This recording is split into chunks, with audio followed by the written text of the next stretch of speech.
Welcome to the WWE Podcast Mailbag, everybody. This is the time where you get a voice, I get to respond, we get to have a little fun here on the WWE Podcast Mailbag, where it's all voicemails and emails from the listeners. So we've got a lot to get to tonight. I don't know if this is going to be in two parts. We'll see at the end of this. Obviously, as you're listening, we'll see if this got split into two parts, but I'm going to try to cram everything in, and we're going to get to all of those calls, all of those emails right after this. So you guys know I don't do a whole lot of clothing brand partnerships unless I really believe in them.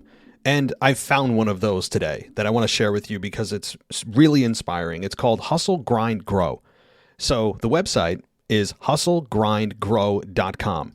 And who they are is really simple. They're a brand that represents people who are willing to do what other people aren't. What that means is relentlessly pushing through every obstacle to achieve your goal and reach the next level for whatever you're trying to achieve. It's for people who refuse to be outworked by anyone else. Hustle, grind, grow. It can be applied to many different areas of your life, from working towards graduation or getting your job, that job promotion that you've wanted, working out, or even starting a new job that others felt was out of your reach. This brand, their goal is to inspire you to remember that you are capable of greatness. And all you need to do is get some hustle, grind, and grow gear, and you'll see exactly what I'm talking about. So what kind of gear do they have? And what kind of gear do they have? Very simply, hoodies and t-shirts. And on these t-shirts and these hoodies, what does it say? Things like hard work works, change is inevitable, growth is optional. There are also others that just have the brand on it and say hustle, grind, grow. They have a 30-day money-back guarantee. This gear will inspire you, and it will inspire others as they see what you are working for and towards. So check out hustlegrindgrow.com. You can also find them on Instagram at hustlegrindgrow1 or TikTok at hustlegrindgrow1. So check out their gear. It will inspire you, and I can guarantee that you'll be placing an order soon once you see what they have to offer. So check out hustlegrindgrow.com. Let's talk about supplements for just a minute. The market of supplements is overcrowded, right? It's oversaturated. There's too many to choose from. You just don't know which one you want. You don't know which one's effective, what has potential harmful side effects. Well, I have one that I can tell you with confidence is not only not going to give you any of those negative side effects, but also will provide you with the energy that's sustainable. It doesn't have those crashes. And the product I'm talking about is called Energy Boost. It's from a company called Vitali Boost, and they sell a bunch of other great products. But you can check out the website at vitaliboost.com. That's VITALI boost.com. So what makes Energy Boost so great? Well, it's made from natural, clinically researched ingredients that include caffeine, B vitamins, and other energy-stimulating nutrients. And it's perfect whether you're working out, gaming, studying, or during those intimate times with your partner. Not only does Energy Boost give you sustained, powerful energy, it's also specifically formulated to avoid those negative effects that I was talking about that some people experience with just consuming caffeine alone. I'm a massive coffee drinker. I can tell you the crash is no fun, right? We all know that. Those of us that are Starbucks aficionados or wherever you may get your coffee, we all know what that does. This is not going to give you that crash. And Vitali Boost, by the way, is a leader in the supplement energy market, and customers absolutely love them. Right now, they have a 92% 5-star review on Judge Me. It's a third-party review platform that only accepts reviews from verified purchases, so you know they're not just creating these manufactured reviews. These are real people reviewing the product, honestly, and 92% is an amazing 5-star rating review. So check out Energy Boost today, risk-free. You can go to vitaliboost.com. Again, that's VITALI boost.com. You use our promo code WWE for a discount. But if you're interested in learning a little bit more about the science behind Energy Boost, visit my Vitali Boost's health guide at vitaliboost.com. Again, VITALI boost.com. And right there, you'll find information from peer-reviewed academic journals about the active ingredients in all of Vitali Boost's supplements. All of these supplements, by the way, are made in the United States. That's cool. And a reminder, go to vitaliboost.com and use our promo code WWE. You'll get a discount on the Energy Boost and all of their other great supplements. So don't miss out, guys. Go check out Energy Boost. And again, it's vitaliboost.com, VITALI boost.com. This is WWE superstar Drew McIntyre, and you're listening to the WWE Podcast. The champ is the one that everybody wants, me. Becky Lynch is going to WrestleMania. Claymore! Austin 316 says I just whipped your ass. This is my idol. You're going to acknowledge me. All right, welcome to the WWE Podcast Mailbag for this Wednesday, January 19th, 2022. Hope everybody is doing well, and I'm going to forego the typical plugs that I do for my ad-free experiences. You guys all know where you can get ad-free with Patreon and with the Apple Podcasts, so I guess I did still promote it. Boy, I just can't help myself, can I? All right, well, let's just jump in as the same shameless self-promotion ends and your emails begin, and let's jump into it because, oh, and by the way, guys, we have Mr. and Mrs. Casual Wrestling Fan back next week already because it's a pay-per-view week next week. So that means next week I will be doing voicemails, Mr. and Mrs. Casual Wrestling Fan, doing all the emails. So I will be passing the baton to Mr. and Mrs. Casual Wrestling Fan next week. So that will be on the January 26th edition of the Mailbag. All right. So let's start with the top of the show here, or top of my email list with patrons, of course, getting priority. We start with Dennis McGinley. I'm sorry, Randy. You actually were beat out this week. Randy, you're coming next. I promise.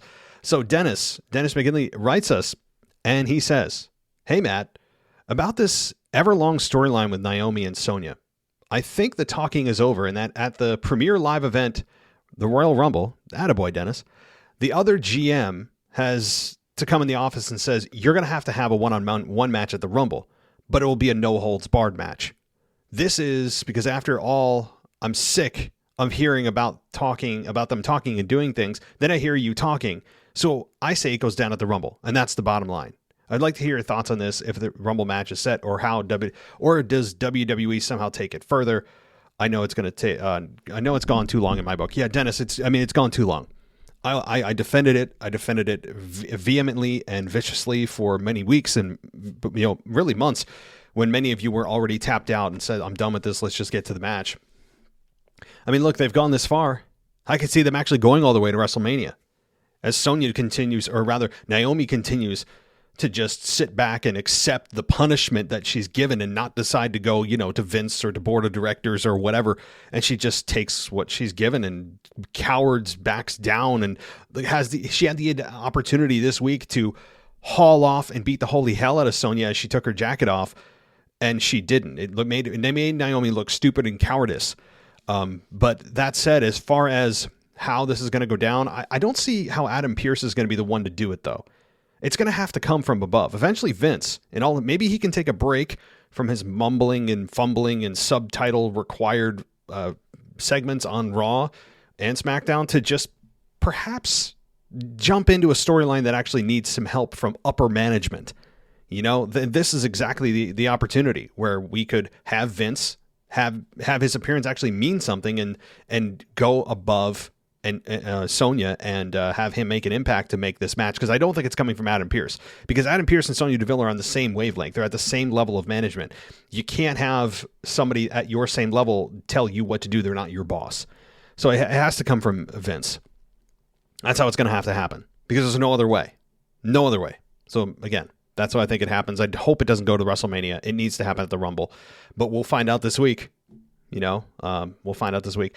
I was wondering, by the way, Matt, do you know any good old premiere live events, maybe with the year included? I stream Peacock on my laptop. I was going back to watch the Ruthless Aggression era. Thanks, Matt. Take care. Have a good night. Yeah, Dennis, look, if you're looking for great content, I think the best documentary WWE's ever put out is the Undertaker Last Ride documentary series. I think it was like a 5-part series. It was expertly done. I can't speak enough about the Undertaker Last Ride documentary. It was stellar. I could watch that on a daily basis. So if you're looking for that, of course, that's just singularly following the Undertaker and not an era, but it does cover a lot of his life that you didn't see. And it's excellent. Premier piece of footage or a premiere documentary. So beyond that, yeah, Ruthless Aggression is great. Of course, anything Attitude Era is very, very nostalgic, and there's a lot of great moments there too. And also, as far as WrestleMania goes, WrestleMania matches, WrestleMania 25, Undertaker, Shawn Michaels, one of the best WrestleMania matches of all time, if not the best of all time. Undertaker, or rather Kurt Angle, HBK, WrestleMania 21, I believe it was. Let's see what else. Of course, we have anything The Rock Austin is excellent. You know, you have the triple threat at WrestleMania 20 between Chris Benoit and Shawn Michaels and Triple H. I would check that one out. Eddie Guerrero's title victory at No Way Out 2004 against Brock Lesnar. Another excellent moment. So there's so much, Dennis. So hopefully I've given you enough content to fill you until next week. You have one final comment and say that I thought this match of Omos versus Commander Aziz. Do you think it could go down? I think it would be a good battle. Interested in who they could come away with the win. Talking next week. Well, Dennis, I thought about the same thing. The problem is that they have not really protected Commander Aziz at all. I mean, they haven't showcased him in a way that would make it feel like a big matchup between him and Omos, other than the sheer size comparison, which Omos still towers over Commander Aziz. You know, beyond that quick visual, then people go, oh, wait a minute. Yeah, Commander Aziz hasn't done much. They haven't done anything to protect him or build him. So I get the visual, but they have done next to nothing to elevate and to tell you about Commander Aziz or make him look dominant, other than his, silver, or his, what does he carry on? It was like a silver Q-tip that he carries around. Maybe he can threaten people with that. All right, Dennis, thank you for your email. And now on to Randy. Here we go. Randy. Let's see where we go here. He says, hey, Matt, Randy the patron here. First, did you miss it? Inside her purse, Marie pulled out a brick. Ah, okay. Before I read any more, no, I did miss it. And I totally missed that. Thank you, Randy. It makes total sense. I was completely crapping all over the segment because she hit her with a purse that looked empty. Thank you, Randy. If that's the case, I do believe you. I totally missed it. Unless you were being sarcastic, no, I wasn't. I was being totally serious. That's the way I thought it went down. I didn't see the brick. I don't know how I didn't see the brick. Anyway, I think Edge and Miz was a good rivalry. In a way, it gives Edge a break from going crazy because Miz does certain things. But I'm going to have to say that Beth will pin Miz to cause WWE, because WWE would do that. The question is, are Beth and Maurice back for good? The answer to that, I think no. I think this is a one-off, especially for Beth. Maybe Maurice sticks around in a kind of supportive managerial role, but I don't believe Maurice is back in the women's division on a permanent basis. I never really thought she was that good to begin with. She's certainly an amazingly attractive woman, but I don't care about that from a wrestling perspective. Some people do, I don't. I think Maurice, from what I remember, was just, she wasn't up to the grade that you would expect, especially at today's level of women's wrestling. So I don't believe they're back for good. Beth, I think is just back for this one-off. Next, Lita coming out was awesome. One of my favorite women wrestlers. I met her. Such a sweet person. Her saying she has it in for one more run. Then she is coming back after the Rumble. Yeah. Or think she's coming back after the Rumble. So I noted that too, Randy. I didn't really speak much about it. WWE certainly needs the depth in the women's division, but did they need the depth of Lita? A woman who is, she's in her mid-40s now, mid-40s, maybe upper 40s. Again, not shaming on age, but if you're trying to go youth and build stars, I don't know. I mean, Lita becoming women's champion would be fun, but I don't know if it would be the best thing for the women's division, other than people would be talking about it, and maybe that's the whole point. But I don't think, I don't know. I mean, I think it was just kind of a tease. I don't believe she's actually back for one more run. I don't believe that. I haven't heard. That's not my take. I think she's just back for the Rumble, and then she goes away and back into the abyss until she shows up next year to fill a number in the Women's Rumble to make sure they hit 30. That's my thought. I could be wrong, and I wouldn't hate Lita back as a quote-unquote full-time star for a year to help elevate the whole roster and make it fun. It's possible, and I wouldn't hate it. I just, right now as it stands with all the information I have, I wouldn't pull the trigger on that. Let's see. What are they doing with Brock and Bobby? I love it. It makes me think Paul is going to screw Brock. But what about aligning with Bobby? What about MVP? This time in WWE is crazy. So many possibilities. Randy, I don't know what to say, man. Yeah. And there's going to be so many suggestions that you guys have throughout this show. As I said last show, that I cannot debunk or prove that it's a terrible idea because there are so many possibilities. And one might believe that, well, that creates the environment of anything could happen. There's so many possibilities. Yeah, but when it's so open and there's really no direction that you can even vaguely go down, you're lost in the fog. And sometimes being that lost where you can't see your hand in front of your face creates confusion. It creates disinterest because there are so many possibilities. Now, I don't think most fans feel like that. I think some do. I'm close to that point because they're violating their own rules on a weekly basis, which is a big problem for the draft for me. You know, like that in and of itself, I've ranted about many times and thought that is a terrible idea to take your own draft, come up with all these rules, and then violate them within 2 weeks with no explanations at all. So that to me is a problem. But that in and of itself, you're talking about Paul screwing Brock. I think it's coming too. I don't think it's going to come at the Rumble, but Paul could screw something up for Brock, and it makes it look like an accident, ultimately to be revealed, maybe at WrestleMania, that was all a ploy, that it was all a plan from the beginning with the Tribal Chief and with Paul Heyman to screw Brock Lesnar. Maybe that's the case. I believe it is right now. And I don't think he's going to align with Bobby. MVP and Bobby Lashley are synonymous. I don't need Paul Heyman with Bobby Lashley. That's a weird pairing to me. So I think Paul is going to float his way back to Roman. Last thing, Cody Rhodes is a free agent, and people actually think he's going to go back to WWE. I think it's part of a storyline because there's not a chance, especially the way WWE is now. That's it this week, Randy. Randy, there is zero chance of Cody Rhodes. Honestly, like I put the chance of Cody Rhodes and CM Punk coming back to WWE, even in the Rumble, this forbidden door that everyone's talking about, and I did too. And I've revealed who I think that forbidden door person is, and I think it could be Dean Ambrose or Chris Jericho. Those are the two individuals that I'm looking at as, or Braun Strowman. I've heard that name too, where they could bring that person back just for a night for shock and awe value, and then they go away.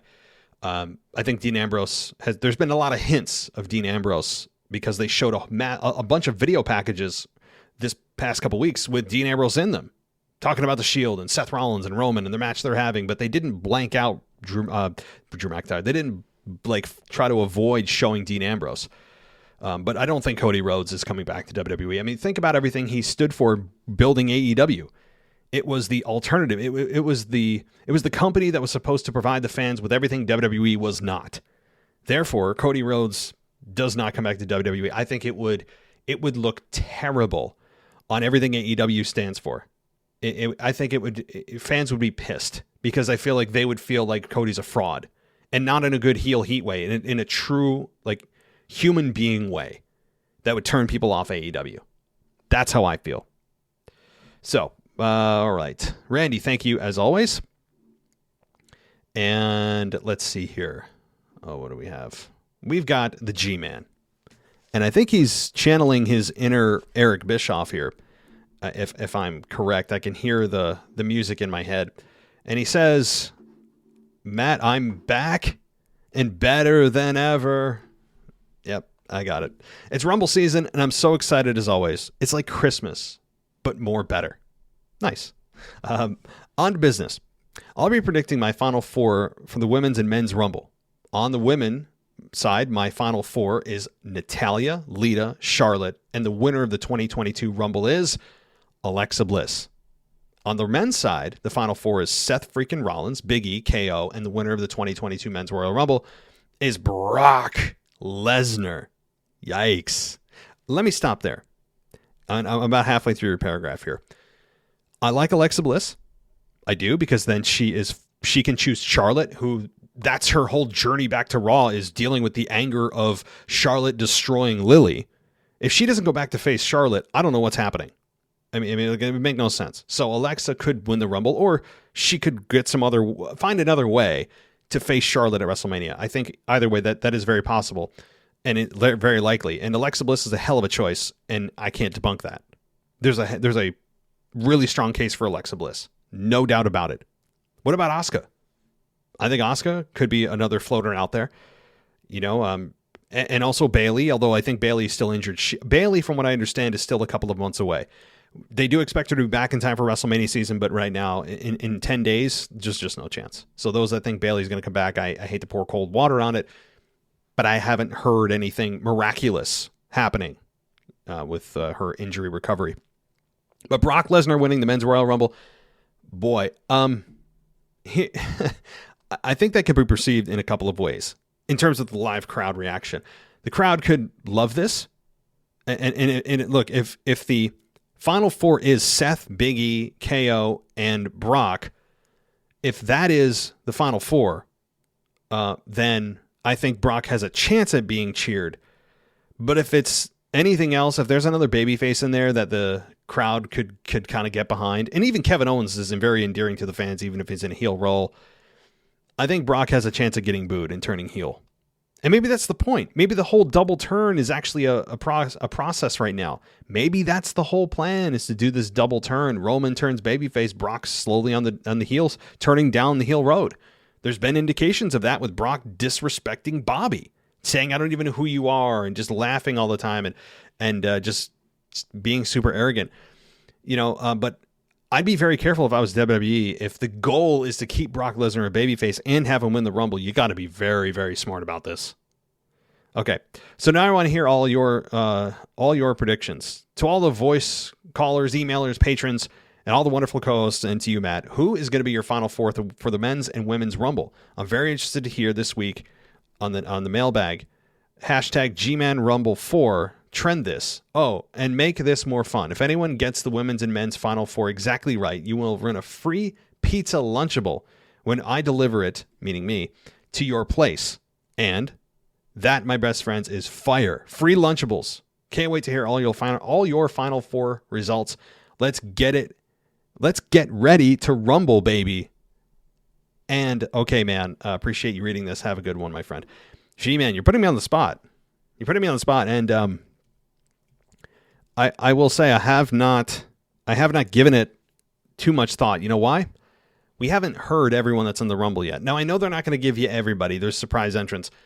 I can't accurately give you that Final Four when we still have another show to go. So I hate to kind of sidestep your question, but I want to give you the most fully informed answer for both. And especially we got 2 SmackDowns and 1 more Raw. So I can't do that, unfortunately. I want to make sure that I am right, because I want to give myself a Lunchable. I mean, we have a lot on the line here. So, G-Man, thank you. I'll get that answer to you after the Rumble, or after we have concluded all of the shows. It'll probably be in my prediction show that I'm going to try, fingers crossed, to have a co-host on for, hopefully Ashley. I know you guys miss her. I do too, so we'll hopefully squeeze her in. All right. Let's get to our next patron. And this is from the stranger. And he introduces himself. I shouldn't have stepped on his toes here. He says, "Hello, WWE Universe. It seems we haven't met before, so let me introduce myself. I'm the stranger. Yes, the one your mom told you not to take candy from. Before we get into this, there's something I have been absolutely dying to ask me. Do you remember the feud between Andrade and Humberto Carrillo and the DDTs outside the ring where the mat was ripped up and they both took a turn getting their heads spiked into the exposed concrete? Those were the matches that really got me back into wrestling again, and I really don't know how they made that safe for the performers. What are your thoughts on this? I'm sure there was some trickery involved, but nonetheless, both of them sold great. They went even as far as to include each other and on them on the injured list after each match. I have never spoken about that, Mr. Stranger. I've never spoken about that. And it's not that out of disrespect. I think it was during the pandemic era, or as they like to call it, the Thunderdome era. And right now, that's like a big black hole for me, is that Thunderdome era, because it's a time in wrestling that is dark and of no fault of WWE's, obviously, with the world just being turned on its head. And here we are 2 years later. But I do remember that. in this dark abyss, I do see a light shining on my memory of this. And I do that. And I remember watching that going, damn, we don't see people pull up the mats too often because they are there as a safety net. Now, here's the thing, Mr. Stranger. I do know that they made this safe. And how did they make this safe? They use their arm, and the person delivering the maneuver, holding that person, cinching their neck into the crux of their elbow and then dropping down to spike for the DDT. All of the pressure, 99% of that pressure when they hit the floor is going on the individual's arm, not on the skull of the person taking the maneuver. So the way that they made it look so good and they can do those spike DDTs is that the person taking the maneuver is so athletic that they're basically doing a handstand. They're able to balance their body straight up and make it appear as if they have been spiked on top of their head, but in reality, they're essentially just doing a handstand in that position. And it's a very dangerous, it's a higher risk move, I should say, not super dangerous, but higher risk because there is no safety net.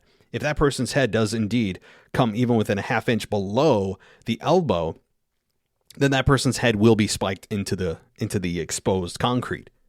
But it's hard for me to describe it via audio. You'd have to actually watch me do it. And, I don't think many people want to do that. It'd be a disaster. So that's the best way I can describe it. All of the pressure, all of the impact is going on that person delivering it, the person who's doing that maneuver, that arm of that person. Okay, now that I got that off my chest, let's talk about some quality sports entertainment. The tag team contention match to face the Usos brothers was fantastic. As much as I hate these matches with so many performers in the ring, due to them looking extremely choreographed, there were some great spots in the match. The Viking Raiders were the clear winners before the match even began. Although they will lose to the Usos, they are a very formidable tag team, and it would be so nice to see more teams with this kind of in-ring work going on. What is your all-time favorite tag team? Boy, all-time favorite tag team. No one's ever asked me that.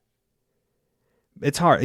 My immediate knee-jerk reaction is D-Generation X, but they're not a tag team.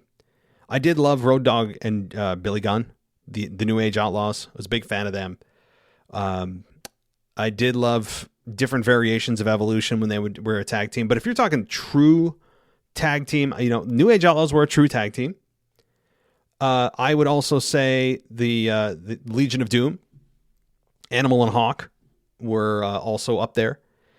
Boy, that is a hell of a question, and one that nobody's ever asked me.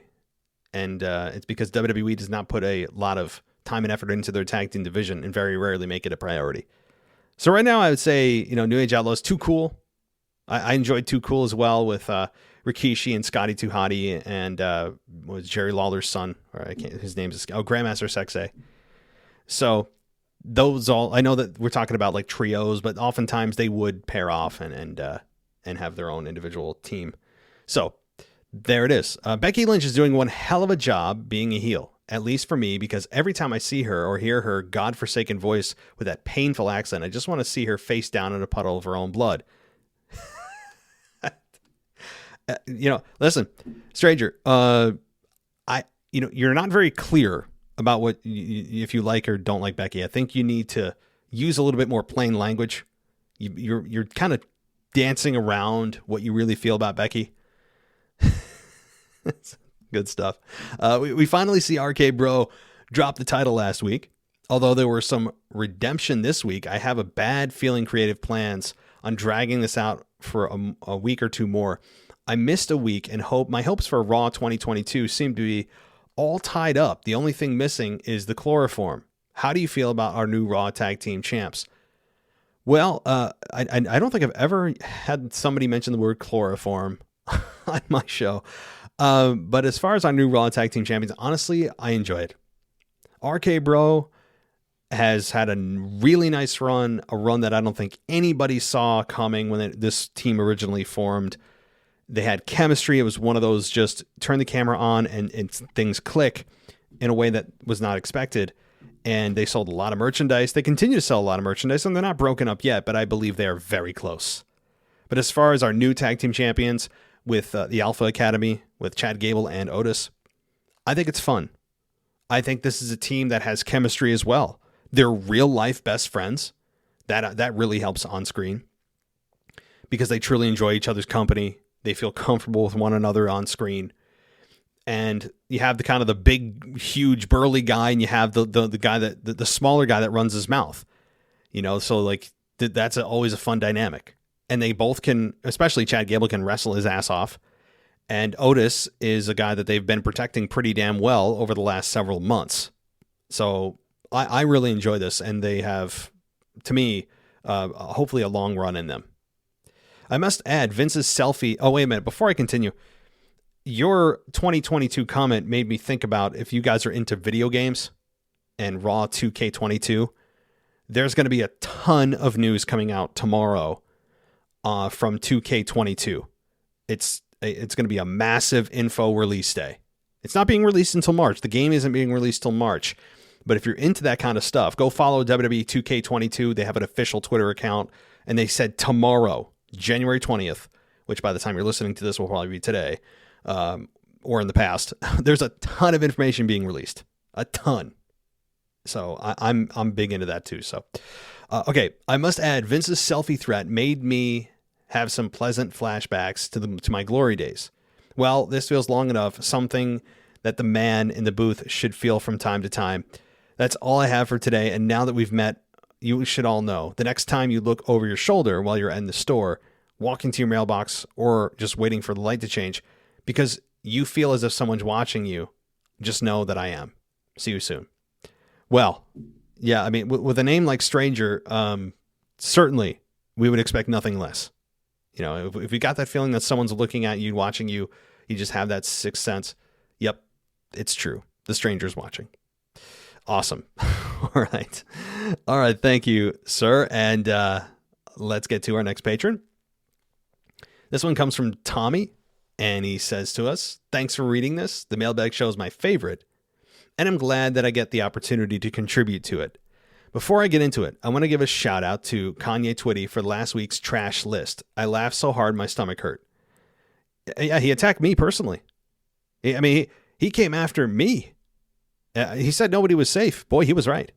I have ad placements that are all over the place, and he disagreed with some of my opinions. It was a tragedy last week, but I'm glad you got some entertainment out of it. Before I get to my comments, I wanted to ask if there's any chance you could do an AEW mailbag. With as popular as this one has gotten, I think that the AEW mailbag will be just as popular. Tommy, that's an excellent suggestion. Excellent suggestion. In fact, it's so excellent that I am not skilled enough to do this. Not only because I don't have literally any time to do it, like none. I mean, everybody is, strained for time. With all of my quote unquote free time, I sit in front of my microphone. I mean, other than that, I'm playing dad, or I'm working my full-time job or whatever. So I would love to do it, but not only do I not have time, but I don't have the expertise. So either Mimi's going to have to commit to do this, which I can propose it to her. I know she's also super strained for time too, though. Or I can also ask somebody else who wants to be a co-host, or have their own show for covering AEW. I know that we're looking currently for somebody with an AEW Rampage roundup kind of show. If that spot is now reopened, if someone is interested in doing an AEW roundup show, or if they're interested in doing a news brief show once a week for 15 minutes, then email me. If anybody, I'm being serious. I'm not being sarcastic.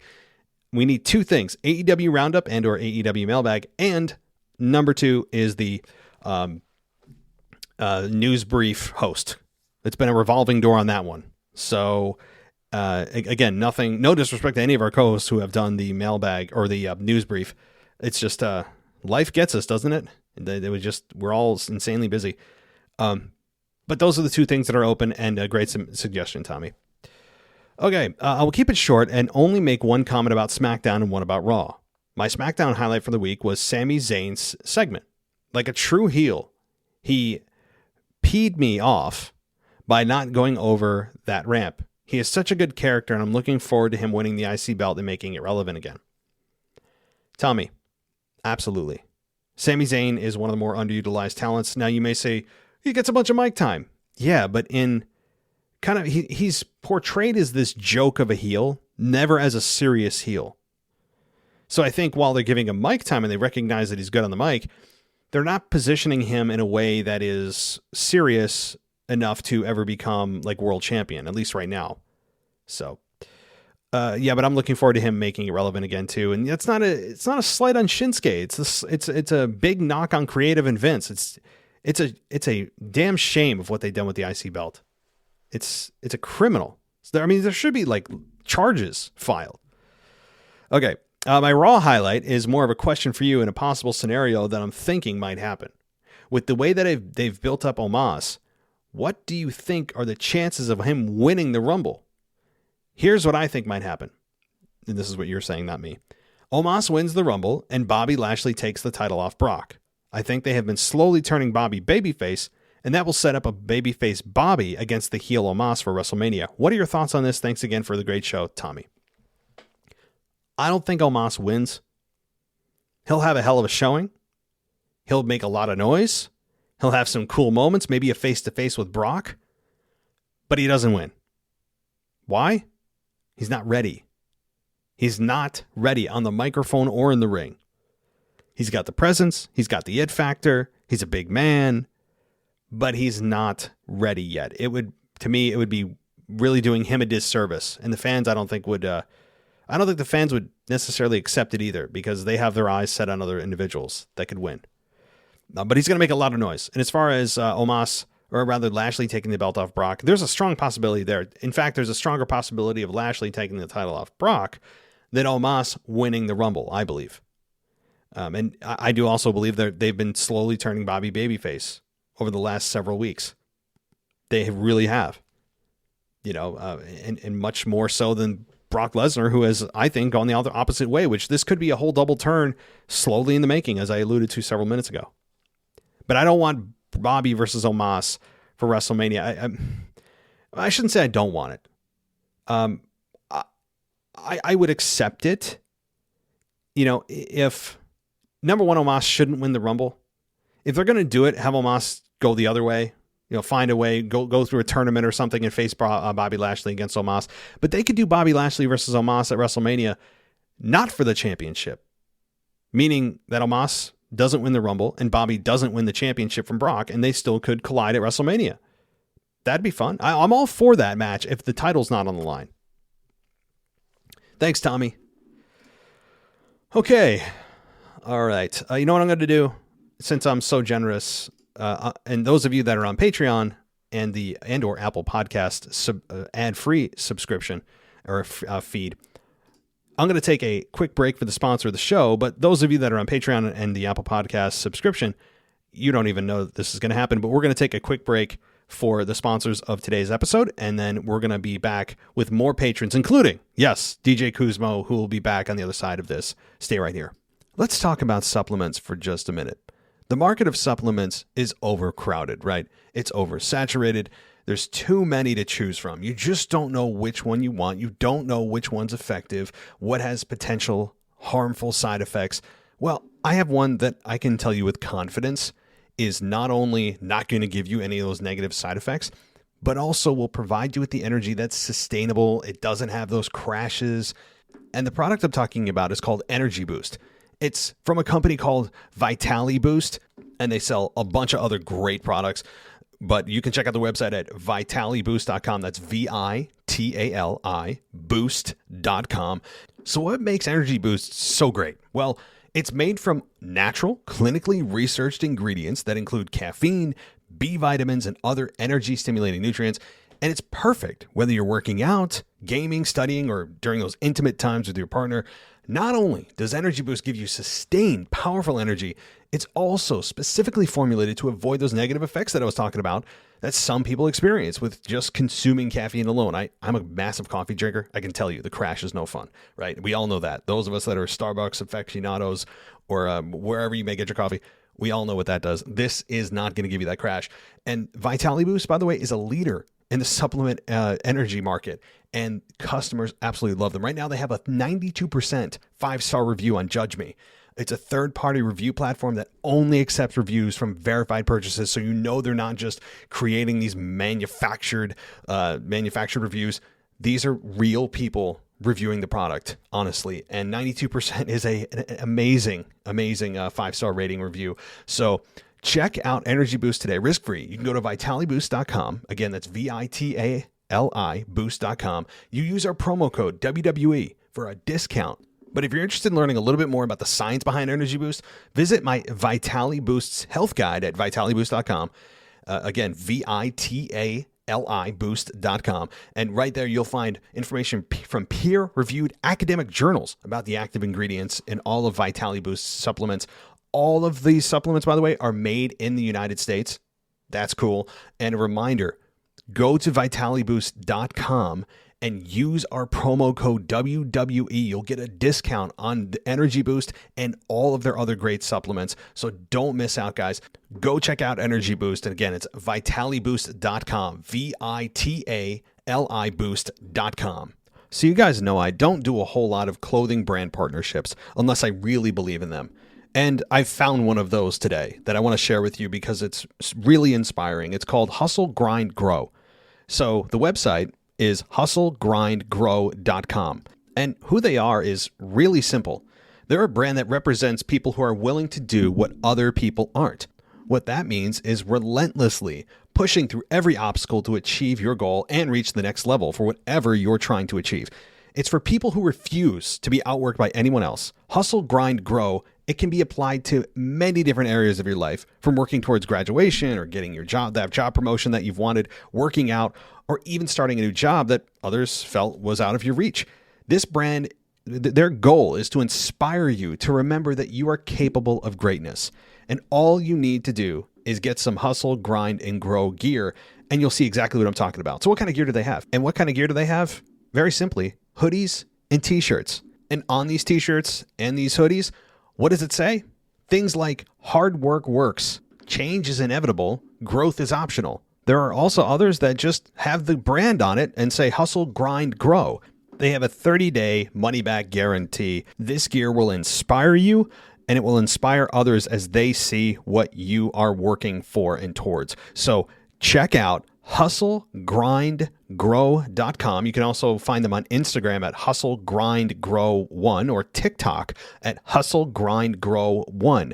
So check out their gear. It will inspire you, and I can guarantee that you'll be placing an order soon once you see what they have to offer. So check out hustlegrindgrow.com. Welcome back to the WWE Podcast. Let's get back to more great wrestling audio.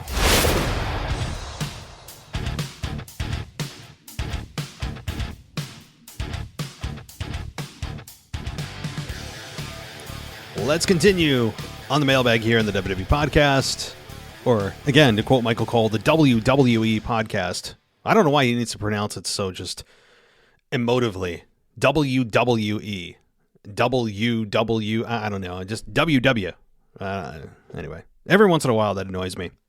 Now that it's annoyed you, you'll never be able to unhear it from Michael Cole.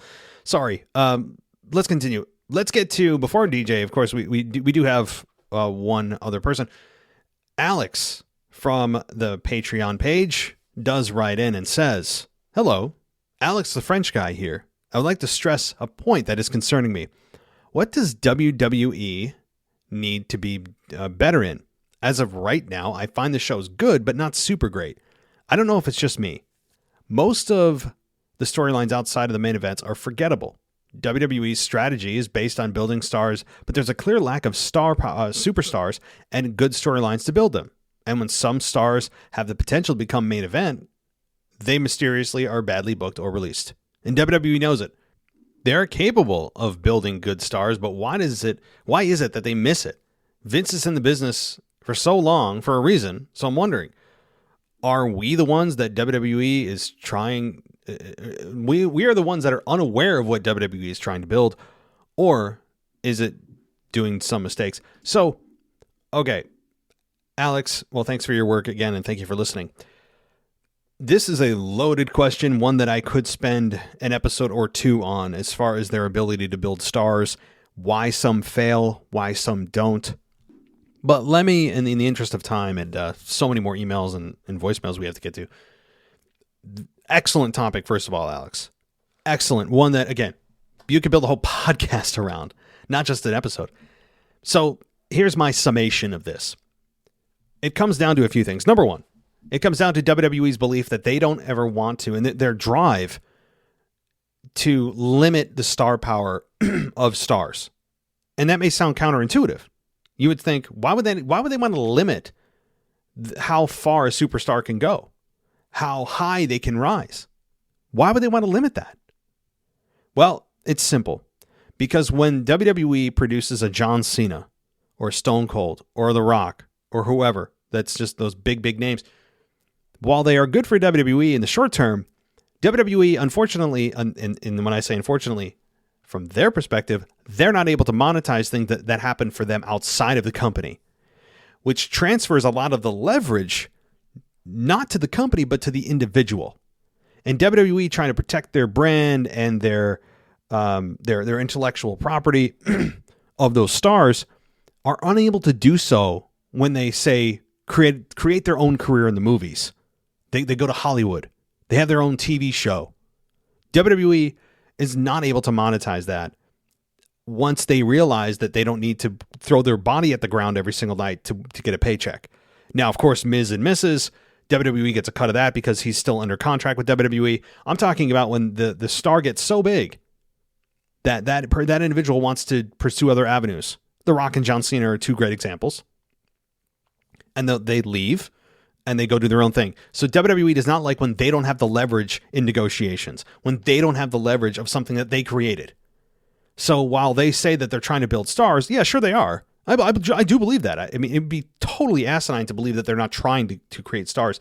But I do believe that there's a certain level that when they get to that threshold, WWE says, ho, guys, pump the brakes. Remember what happens with stars that become too big. Now, this is the exception to the rule, right?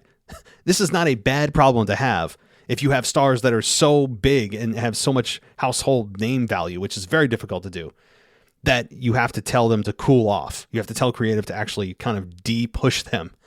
This is not a common problem, but it is one that they're aware of, at least on a philosophical level. That's one of their pillars of belief. I really do think that that's the case.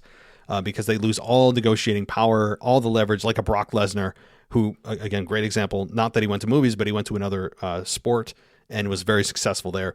WWE has no leverage when it comes to Brock Lesnar. None. I mean, Brock Lesnar literally does what he wants to do.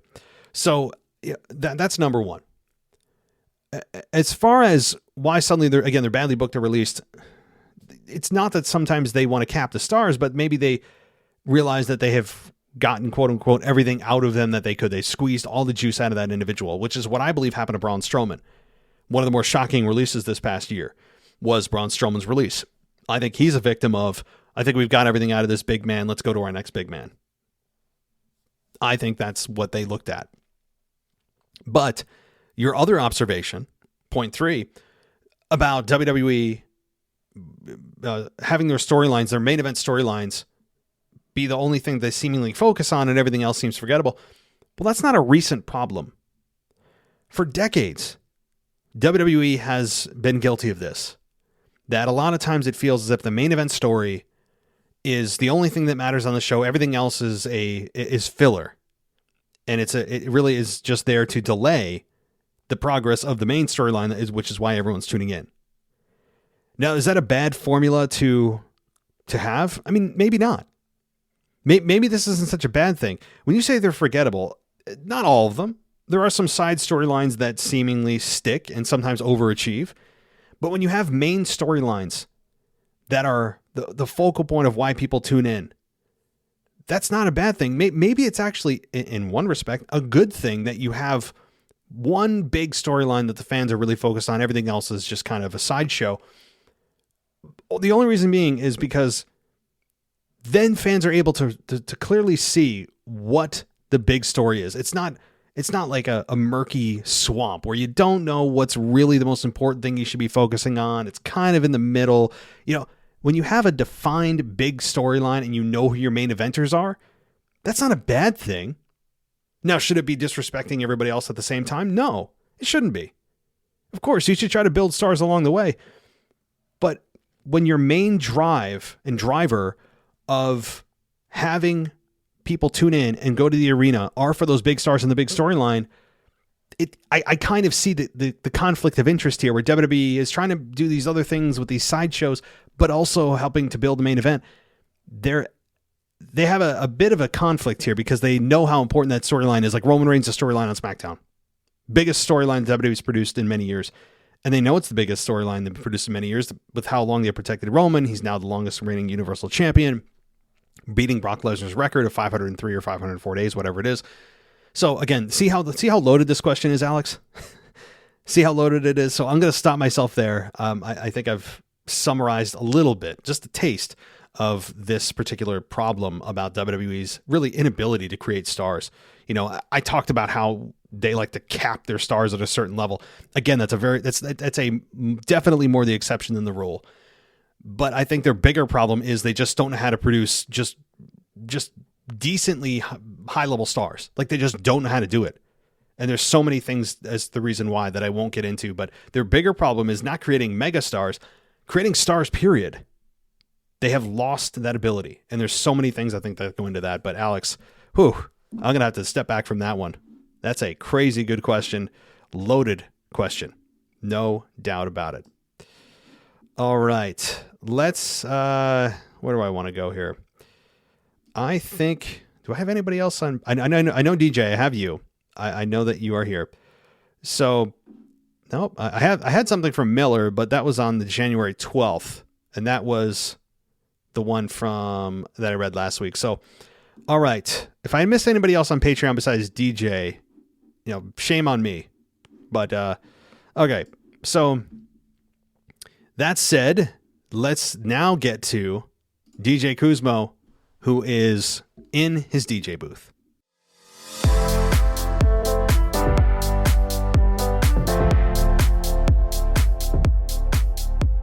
Alrighty. We're now in the booth, so let's have a seat with DJ and let's see what he's got to say this week. This is Mr. DJ Kuzmo, and he says, "Hey, Matt and WWE AEW podcast fam. This is DJ Kuzmo back at it again on your Mailbag show. I just want to quickly get to these few points. Brief Rumble talk. After ranting about the whole love triangle of Paul Heyman and Brock Lesnar and Roman last week, I guess the wrestling gods have heard my rant because Brock and Heyman didn't show up this past week on SmackDown, and checking out some matches on Monday Night Raw on Tuesday morning, Roman Reigns didn't show up either. So I'm okay for now that WWE is taking a break from this convoluted hot mess of a love triangle.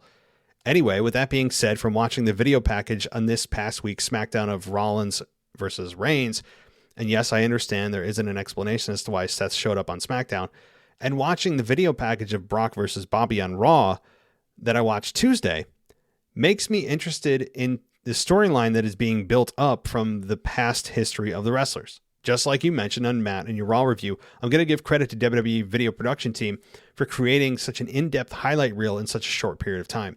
For the many years that Roman, Seth, Bobby, and Brock have been in WWE, there's a ton of footage from each of them, from the production team to use and create a compelling storyline in a short time for the Rumble, even though there is a current lack of face-to-face contact or heat between the wrestlers. The past video footage of the wrestlers fill the void in the story. These two title matches at this year's Rumble have a Survivor Series dream match feel to it, kind of like the Becky versus Charlotte match at last year's Survivor Series. With that being said, I'm excited for both matches and the outcomes of who will be the winners and leave St. Louis as champions. To be honest, the rest of the card, even the both men's and women's Rumble, I'm not really thrilled anymore about who might win. Due to the lack of star power and frequent releases, WWE has decimated the roster, and I'm not sure NXT might be included in this year's Rumble like they were in years prior. The 2022 Royal Rumble, in my opinion, 5 years from now, will be remembered for these two title matches of Roman versus Seth and Brock versus Bobby.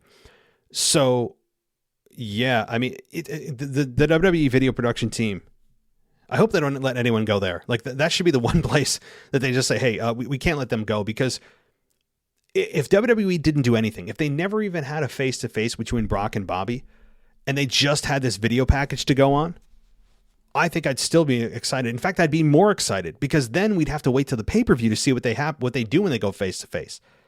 To me, they could have done nothing in person and done everything video package, and I think it actually may have turned out better.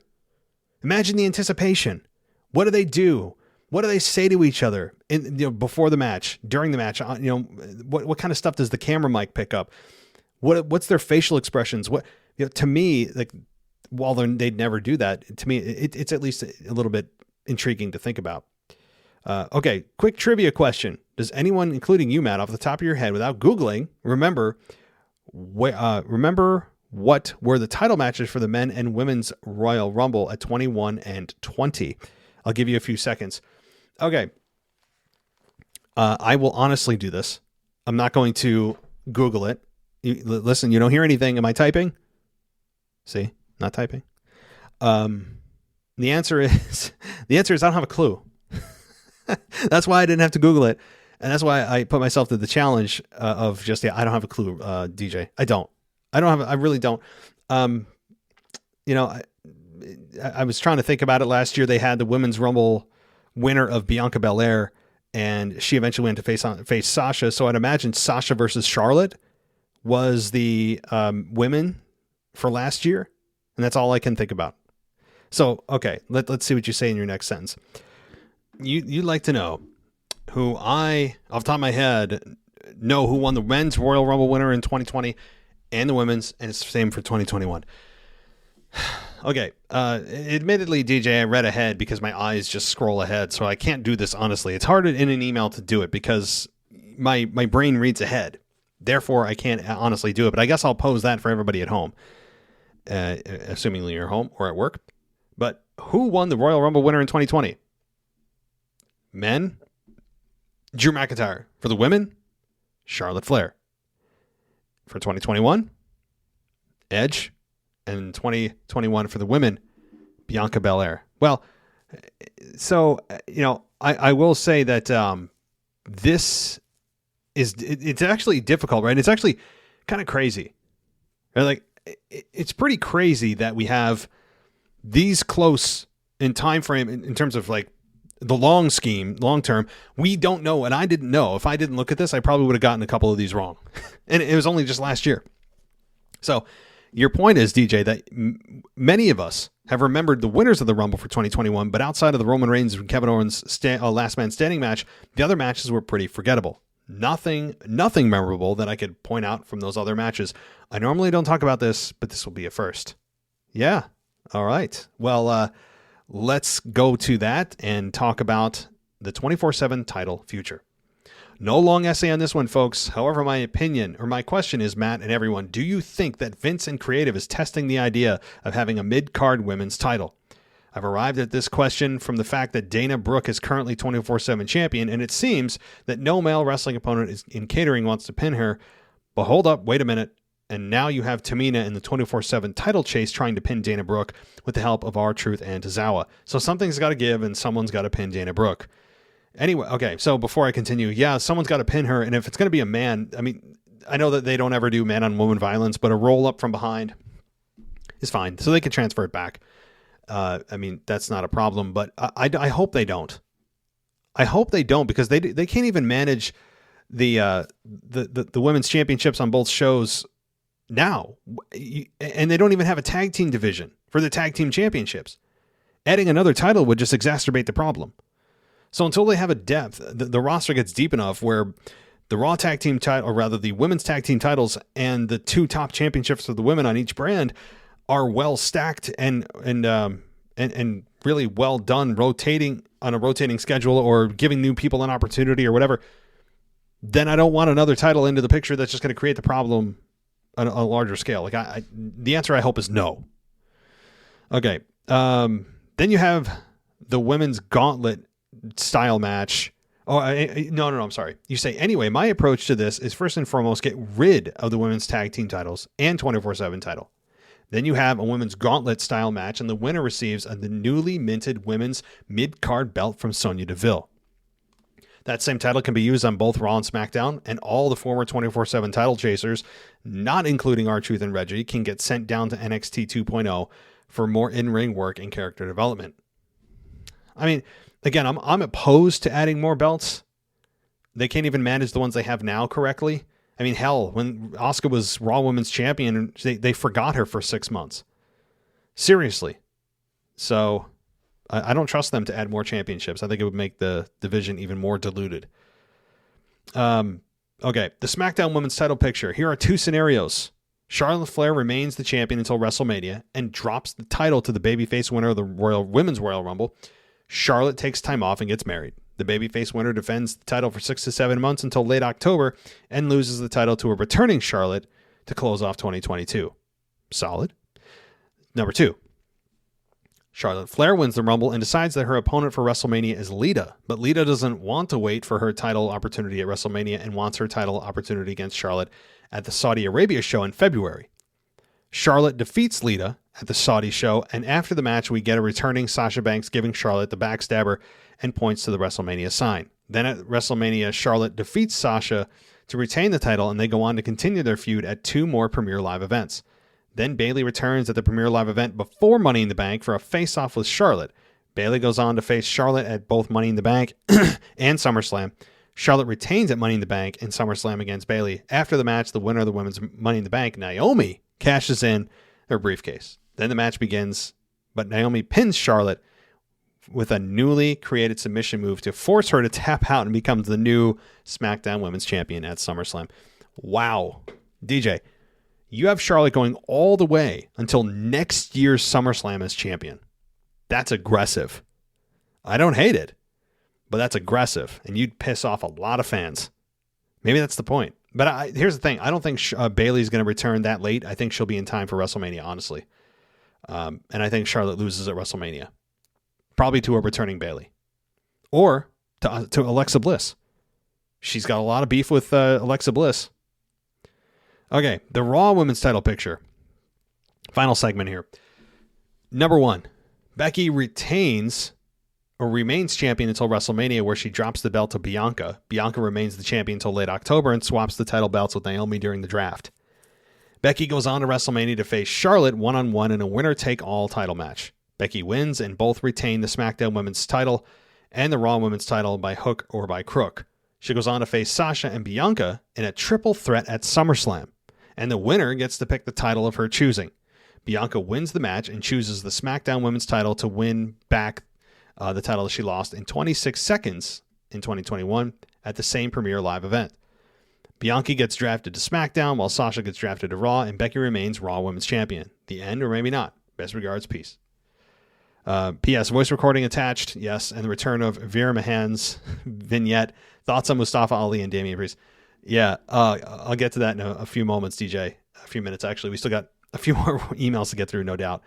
But DJ, I think that scenario, number 2, for Becky retaining, or either goes to WrestleMania to face Charlotte in a one-on-one winner-take-all, I'd say probably not. I think number 1's more likely, where it's just straightforward Bianca. That's my thought. Okay. Thank you, DJ. We'll get to your voicemail, as I said, in just a few minutes. And that is the end of our portion for the patrons. Okay. Let's get to a question that we got from Bryson A. I'll say that. Instead of giving the last name, Bryson A. Hey, Matt, I have a question for you. So Roman Reigns has beaten Brock Lesnar's Universal Championship record. What are your thoughts on that? And do you think WWE will acknowledge that? No pun intended. Thanks, Bryson. Thanks, Bryson. I believe you're a first-time writer in, so thank you so much. Yeah, I mean, WWE did acknowledge it. They put it out on social media. They even mentioned it on the show. It wasn't built around the show. The show wasn't built around that, but it was mentioned, and it should be. What do I think about that? I mean, the Universal Championship has been around for what, like 7 years, 6 years, maybe less. Actually, let me Google that. WWE Universal Championship.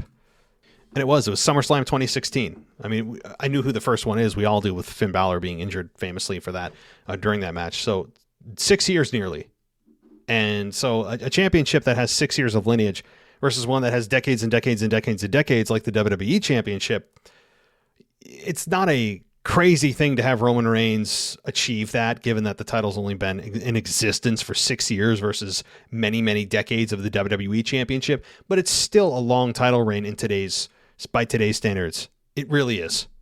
I mean, for how long he's held it, and really by almost any generation, it's a it is a long championship run, and one that we will remember for many years to come. And I think that they will continue to build upon that number. I think they honestly want to get to 500 days, or rather 1,000 days with him as champion. I do believe there's a very solid chance we get to 1,000 days. Now, how does that happen? That means it's another year. What does that put us at? I don't even know if it would get us past next year's WrestleMania. Probably. Yeah, I mean, like, maybe I'm going a little bit too far, but imagine him 1,000 days as champion. Whew. That'd be insane. All right. Let's get to Greg K. Greg K writes in and says, "It's been a while. I hope you're doing well. Here's the tweet about Aaliyah you were looking for. Thank you." Yes, I appreciate that. Speaking of Aaliyah, and those of you that don't know what this is in reference to, Aaliyah, who was, after she won her match, was just acting like a fool. That was, schoolgirl. It's like her first day of school trying to make best friends, and she came along and she just take a look at it. It's on Twitter. Basically, all she can mutter is, "What a time to be alive." Yeah, not cool. Well, thank you for pointing that out, Greg, and bringing that to my attention. So, speaking of Aaliyah, you mentioned how her debut interview was generic and bland and using the same verbiage as all other debuts. I think the reason they do that, which you touched on a bit, is for self-gratification. Their entire goal for existence these days is to be the best wrestling promotion. It is to put smiles on people's faces and make dreams come true. I would say I would agree with everything you just said, except they don't want to be a wrestling promotion. They run from that every chance they get. They're not a wrestling promotion. They're an entertainment venue. They're an entertainment platform. They don't do wrestling. They would fire you so fast, Greg, for mentioning wrestling. Even though wrestling's in their name, World Wrestling Entertainment, they run every chance they get at the word wrestling. They don't do wrestling. They're entertainment. They're sports entertainment, damn it. Yeah, let's continue. Think of how many times John Cena and other WWE stars have done Make-A-Wish collaborations. They're in the business of making dreams come true, so when they have a chance to do the same thing in-house with new performers, you'd better believe they're going to pat themselves on the back on a national broadcast.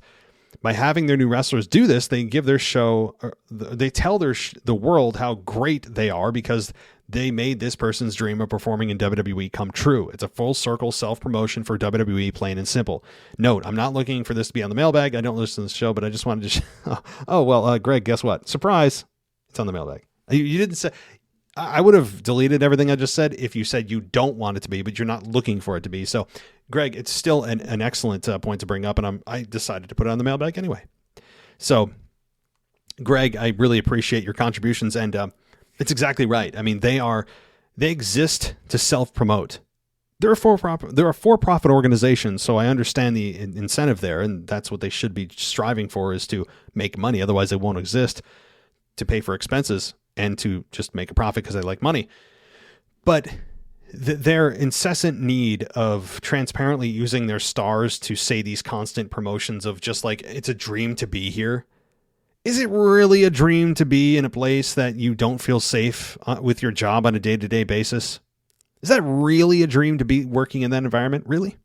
As the Miz would say? Really? It's just it's so forced, and you hear it from everybody. And it's just so corporate, and I can't stand it. But Greg, thank you. Thank you. Okay, let's continue. And we're going to go to, let's see, Grace. I know, Grace, you have 2 emails, so we're going to get to both. Number 1, you say, "Hey, Matt, it's Grace. I wrote in last week for the first time." Yes, you did. I believe you even called in. Maybe I'm wrong on that. I have a few thoughts on this recent Monday Night Raw. Overall, I didn't think it was a bad show, but I did feel like it was very sporadic. I felt like there were so many different kinds of segments that it was almost confusing to follow. First, the Rhea and Nikki ASH match could have been great, but then you had Carmella and Queen Zelina come out for no reason. And to do what exactly? Then have Nikki and Rhea Nikki attack Rhea again for a few seconds and walk away. I understand if they're trying to build a match they would eventually have, but I feel like they need to put more effort into the build because this can be a great feud. Yes, so before I continue, I'll answer that. I think it can be a great feud. I think it's honestly more interesting, infinitely more interesting than them as a team, and infinitely more interesting than watching the Nikki ASH that we're supposed to cheer for. So again, it's only been 2 weeks though. It's only been 2 weeks. We've only seen 2 segments. We had the turn last week and now the follow-up this week. So I'm not going to pass judgment yet. We've just seen this program start. So let's see what happens. This does have the potential to continue to get better. I think it's interesting, and I look forward to seeing what happens now on a week-to-week basis. The last thing I want to mention is that I don't mind the concept of Becky versus Doudrop, because more than likely Becky will retain. I do hope after the Rumble that Becky will get new competition, because even though I like Bianca, I do want to see something new.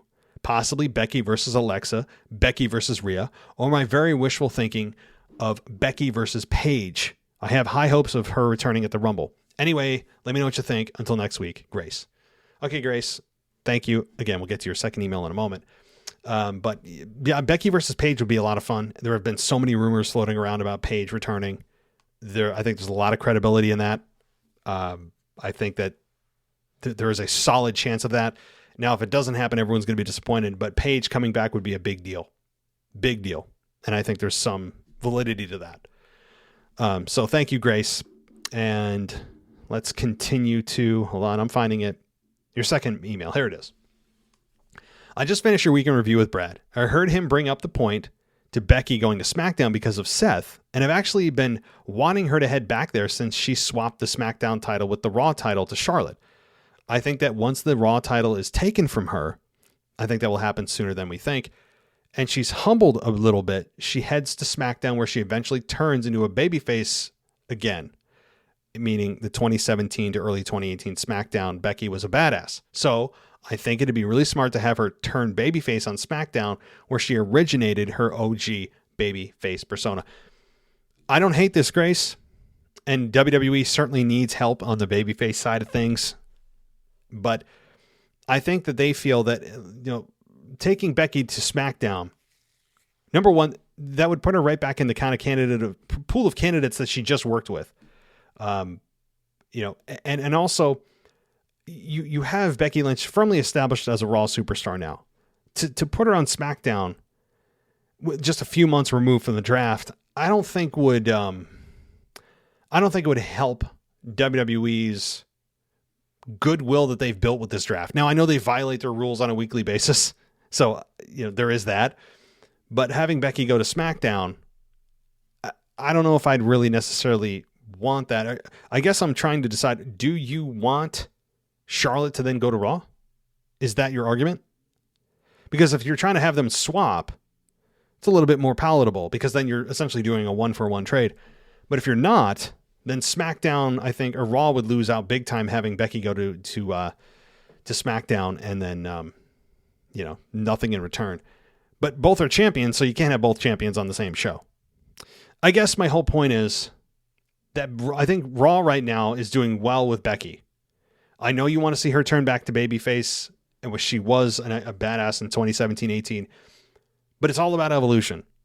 And when you have Becky Lynch, the star size, the megastar that she is, go back to something and try to duplicate something that did work, it shows that you don't know what you're doing moving forward, meaning you don't know how to evolve and progress, and you're using regression as a mirage for progression.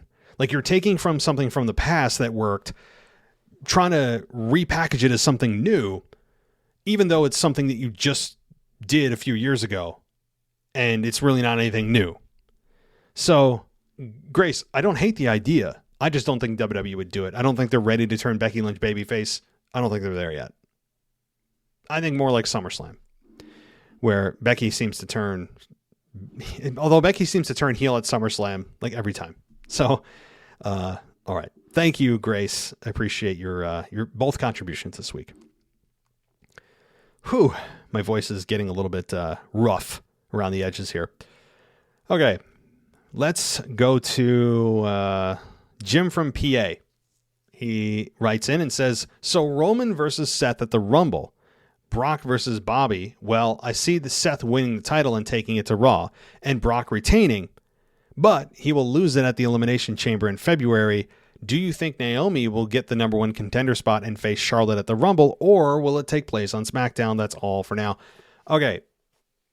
I really don't see Brock Lesnar dropping the... Well, I shouldn't say that. I don't see Roman Reigns dropping the belt. I don't see it. I don't. I see, if anything, Brock Lesnar is going to lose because of Roman Reigns. And then Brock wins the Rumble, and then there we go. Brock Lesnar earns an opportunity at Roman Reigns.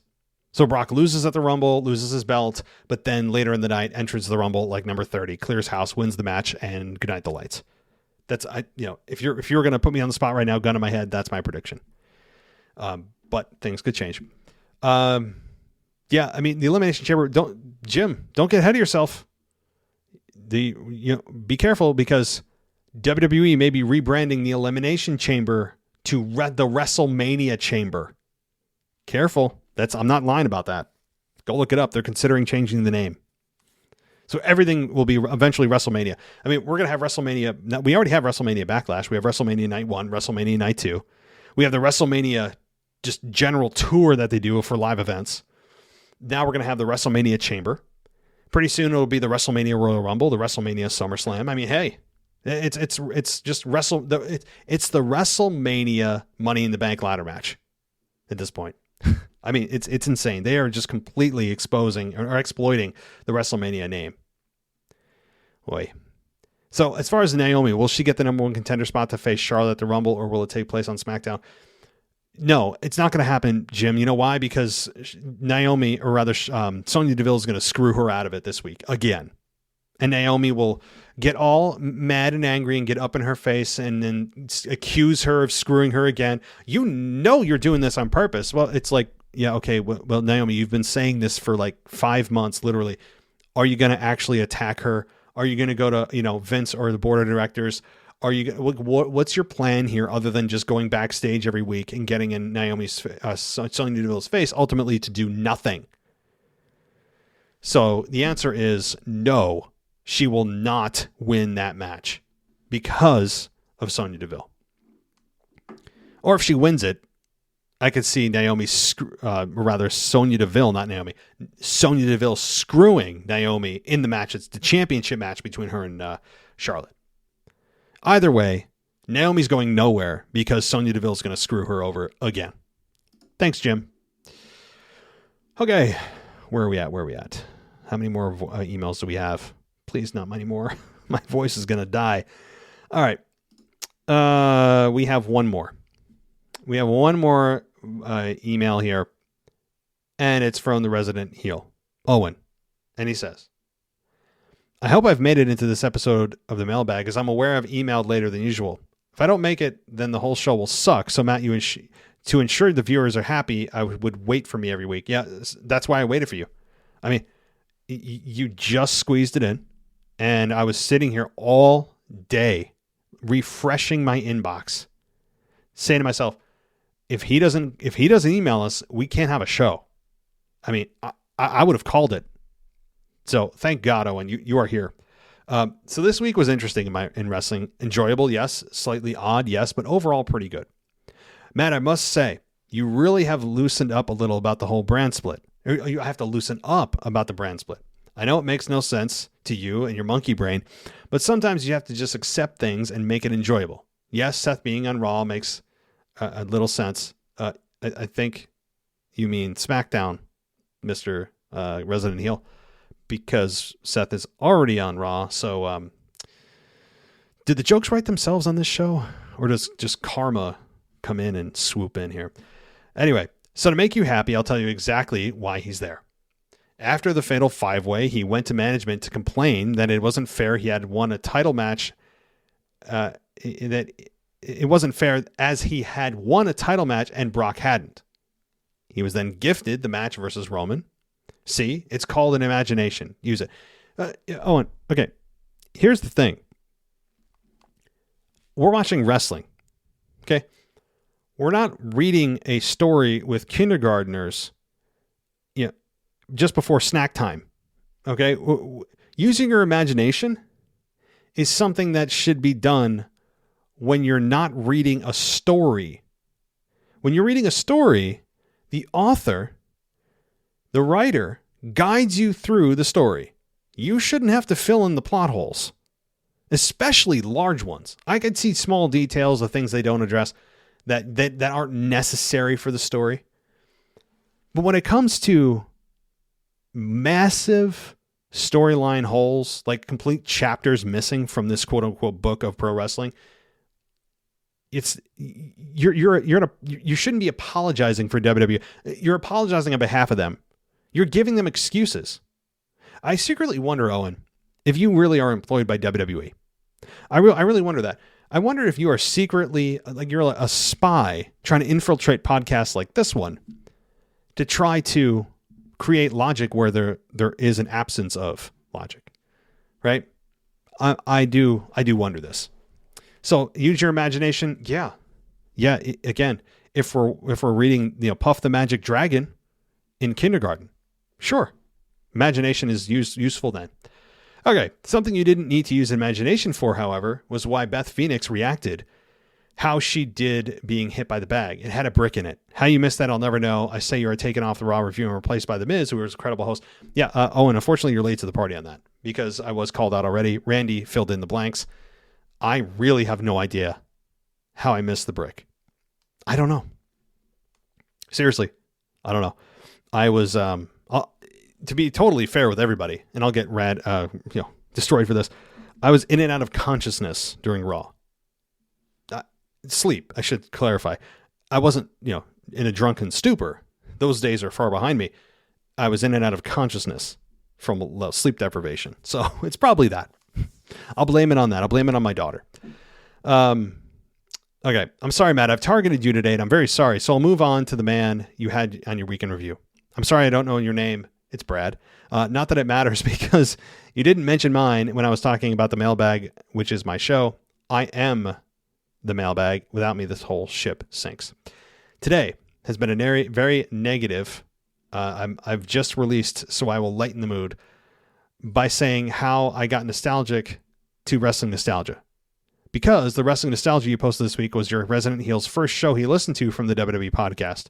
So I'm sure that episode will be shown annually on that date out of respect and courtesy for your Resident Heel. Owen, listen, we've created a internal national holiday of when you started listening to the show. It's already on our calendars. We have it marked down. People should start taking the day off from work. I've already mandated that. We have a moment of silence at noon, at high noon. We all sit and we have a moment of just silent prayer. So it's already, I'm way ahead of you, man. We have already done this. So, okay. I should probably give my opinion on something wrestling related. Yeah, that'd be a start. AEW kind of sucks right now. For the first time in a long time, WWE on both main shows is better than AEW. And that's coming from a big AEW fan, as you know. Yeah, I've heard that from Mimi, that this past week was just god awful. And look, AEW is going to have its off weeks. If anybody thought that AEW was going to be running on all cylinders creatively every single week, it's not feasible. It's not realistic. It's not fair to hold anyone to that standard. So they're going to have crappy weeks, crappy months. It's going to happen. It is what it is. That's the nature of this beast. Weekly question. If you could choose one AEW wrestler to join WWE in a full-time schedule, who would you choose? MJF. Period. I wouldn't even think twice. MJF. I'm going to have to go for Darby Allin, even though I think MJF is the best current wrestler in the world right now, whose name isn't Roman Reigns. WWE has The Miz and many other heels. WWE needs a credible young babyface who can legitimately take the belt off Roman, and it feels righteous that Darby's the guy. Well, look, I know enough about AEW to know that Darby Allin is not exactly an imposing physical threat. And that being said, while you and I know what he can do inside the ring, Vince wouldn't care. Because Vince would look at a guy like that and say, where'd you guys pull him off the street? He wouldn't even, Vince wouldn't even, it wouldn't even register with Vince. Unfortunately, that's not even possible. Plus, MJF you just admitted he's the best current wrestler. Why not have Miz and MJF go face to face? How many comparisons has MJF had to the Miz and vice versa? Imagine Miz and MJF going face to face. Think about that. Goodbye and good night, your Resident Heel Owen. P.S. The crisis simps for Mimi and Amanda. I believe he's known as Kanye Twitty now. The OGs will remember when Matt kept trying to find out what simp meant. Well, to Matt from the past, a simp is when you exclude two girls from your trash list because you're in love with them and in your head. Yes, I'm expecting to hear from Mr. Shouty himself in the next voicemail and for him to put me in his trash list, which I'm fine with because at least I'm not on a lunchable break like all of DJ Kuzmo's emails. And I also won't be here next week because it's the premiere live event week, so I will take a well-deserved rest, and Owen will do his review on the pay-per-view. See, Matt, I'm even advertising for you now. Sent from the places you will never see, things you will never see, Ms. TV. Jeez. Oh, yes. I'm glad. Look, I didn't know what simp. It took a long time for me to understand what simp meant. It's just, it's too current. It's too hip. I'm almost 37 now.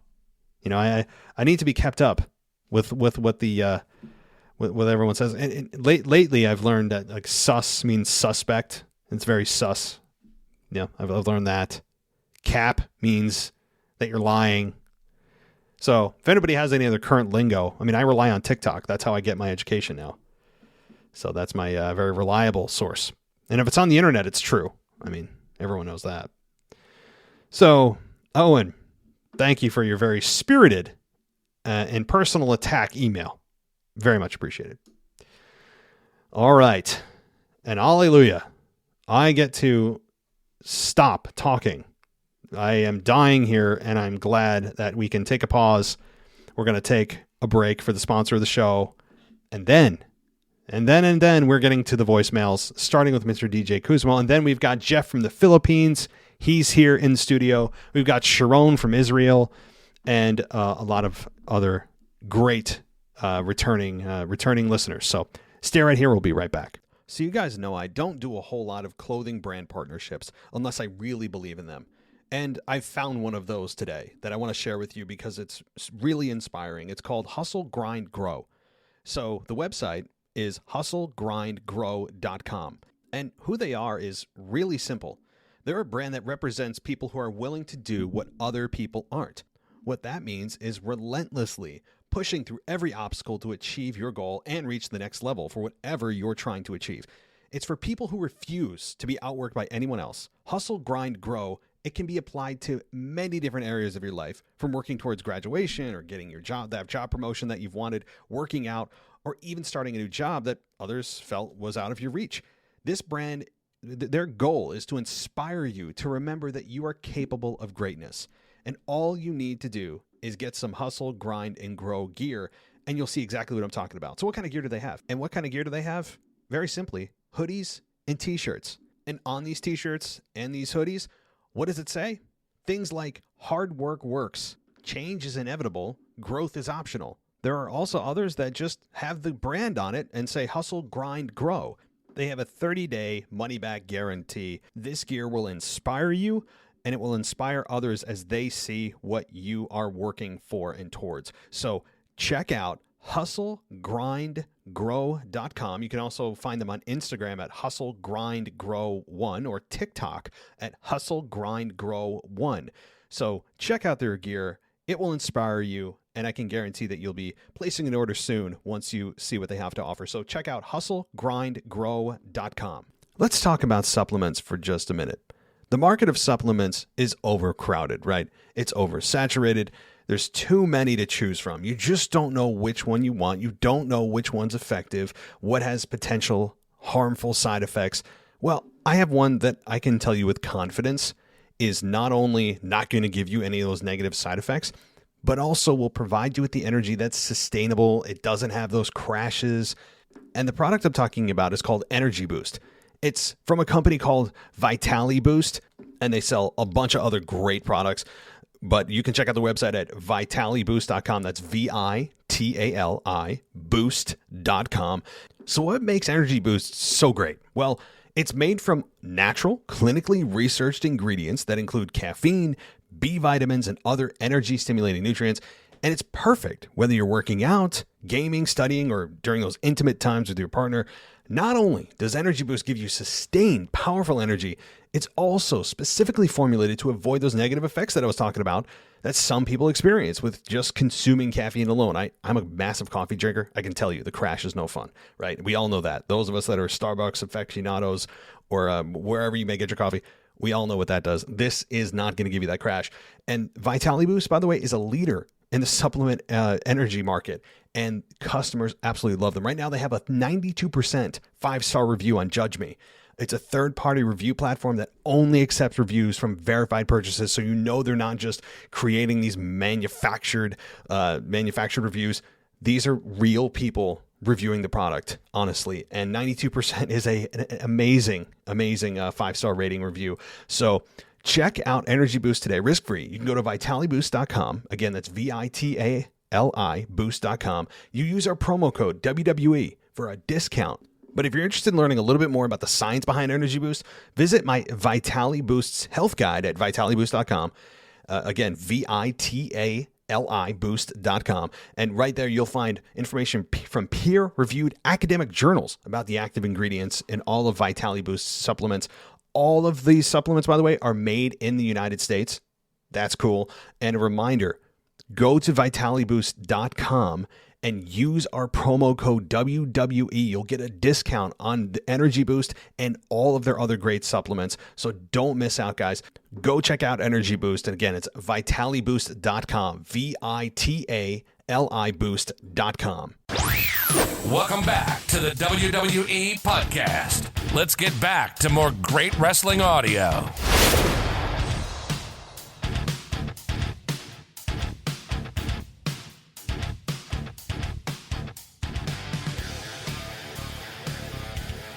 Hello, WWE Podcast World. This is none other than DJ Kuzmo, back at it again on your Mailbag show. I'm recording to you live once again on a Tuesday evening. And folks, I did not watch Monday Night Raw last night. I enjoyed a crazy weekend of professional football as the playoffs are rolling, enjoying the absolute choke job of none other than the Cowboys. How about them Cowboys? And none other than the absolute ass whooping that the Los Angeles Rams gave to none other than the Arizona Cardinals on Monday Night Football. It was a rare appearance to see a playoff game on Monday night on ESPN, so I was like, you know what? Why not watch some more playoff football and enjoy this wild card weekend? But folks, on Tuesday morning, I got a notification that none other, after 2 weeks of going on a hiatus, we all thought that he was somewhere out there in the abyss, probably get a release, but none other. After looking at my Twitter notification this morning on Tuesday, Veer Mahan is back. He is back. Oh my goodness. The promo, the vignette is back. Yes, he still hasn't stepped foot inside of a WWE ring on Monday Night Raw, but man, it is so good to see Veer Mahan. And folks, the possibility, it has to happen, it must happen, that Veer Mahan shows up on none other than the Royal Rumble, the premier live event Royal Rumble, this coming, I believe it's the final Saturday in January. This will be the crowning moment, the huge bout for Veer Mahan, the most anticipated debut to happen in the WWE. And yes, he is back. The vignette is back. I all thought that, he was off for those 2 weeks. There's a possibility that he may get released. But when I saw that Twitter notification and I peeped at what happened on Monday Night Raw, oh my gosh, he is back. His vignette is back, and I hope to see him at the Royal Rumble. And what better place for a guy like Veer Mahan to debut at the Royal Rumble? I don't know who he's going to face up in the Royal Rumble, who's going to toss him over the top rope, or who Veer Mahan is going to toss over the top rope. But whatever the case may be, I am so happy that Veer Mahan is back. He is back. His vignette is back. Yes, he's not back in the ring yet, folks, but his vignette promo is back, so he is safe for probably another 2 weeks until after what happens after none other than the Royal Rumble. Now, folks, I just heard, of course, a couple of days ago, you may want to disagree with me or you may want to agree with me as I talk about none other than Mustafa Ali. Now, Mustafa Ali, he had a match with Mansoor at Crown Jewel. He did have a match the following Friday night after the Crown Jewel pay-per-view. Well, now it's called Premier Live Event. But then after that, his final match on SmackDown was none other against Drew McIntyre, and he cut a promo. I remember the match. After when he lost the match to Drew McIntyre, none other, I don't want to say Veer Mahan, none other than Mustafa Ali cut a promo. He said, "Oh, you will remember Drew McIntyre's name. You will remember all your beloved babyface names, but you would not remember me because you know why? Because my name is Mustafa Ali." Now, I don't know. You may disagree with me or not. I don't know if it was a work promo or a shoot promo against the WWE.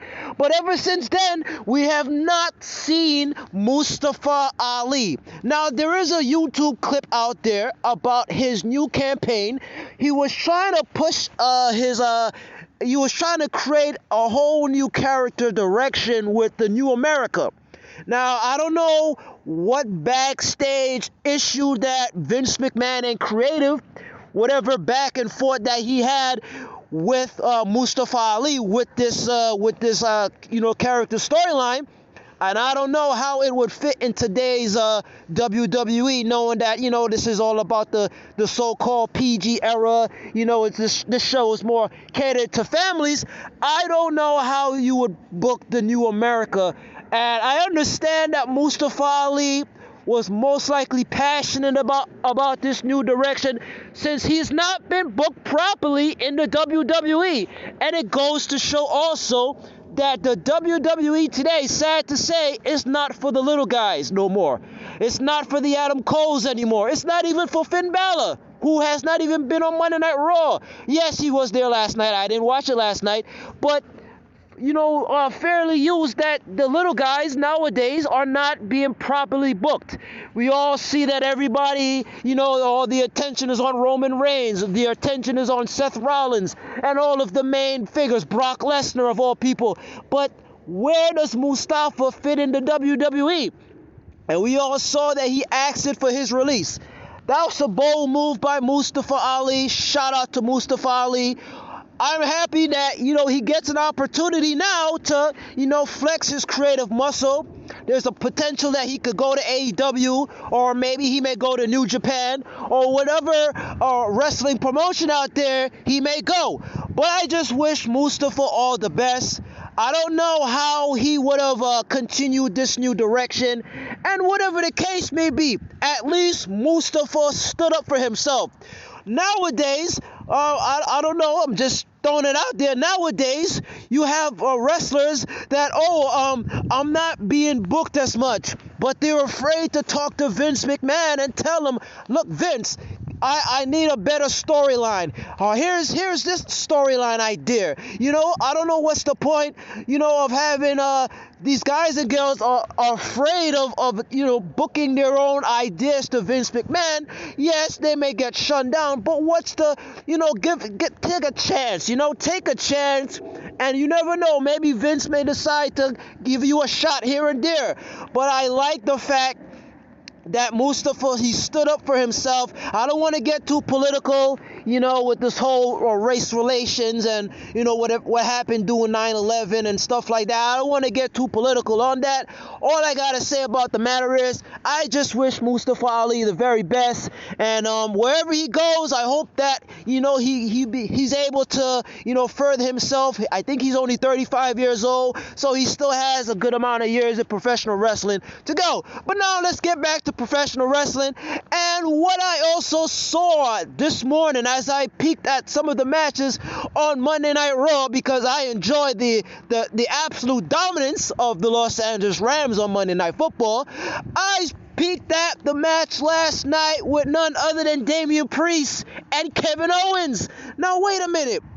We saw the finish that Kevin Owens pinned none other than Damian Priest. Now, now that Damian Priest has been pinned, he has been the United States champion for so long, I would say since SummerSlam when he defeated none other than Sheamus, right? Now we get this type of weird character that out of the blue, that Damian Priest just goes berserk. I thought that he was turning heel. He says, oh, it's his alter ego called Damien. But isn't your first name Damien? How can you turn into Damien and your first name is Damien? It doesn't make any sense to me in the logic of the whole character switch. Why the hell does he turn into a totally different character?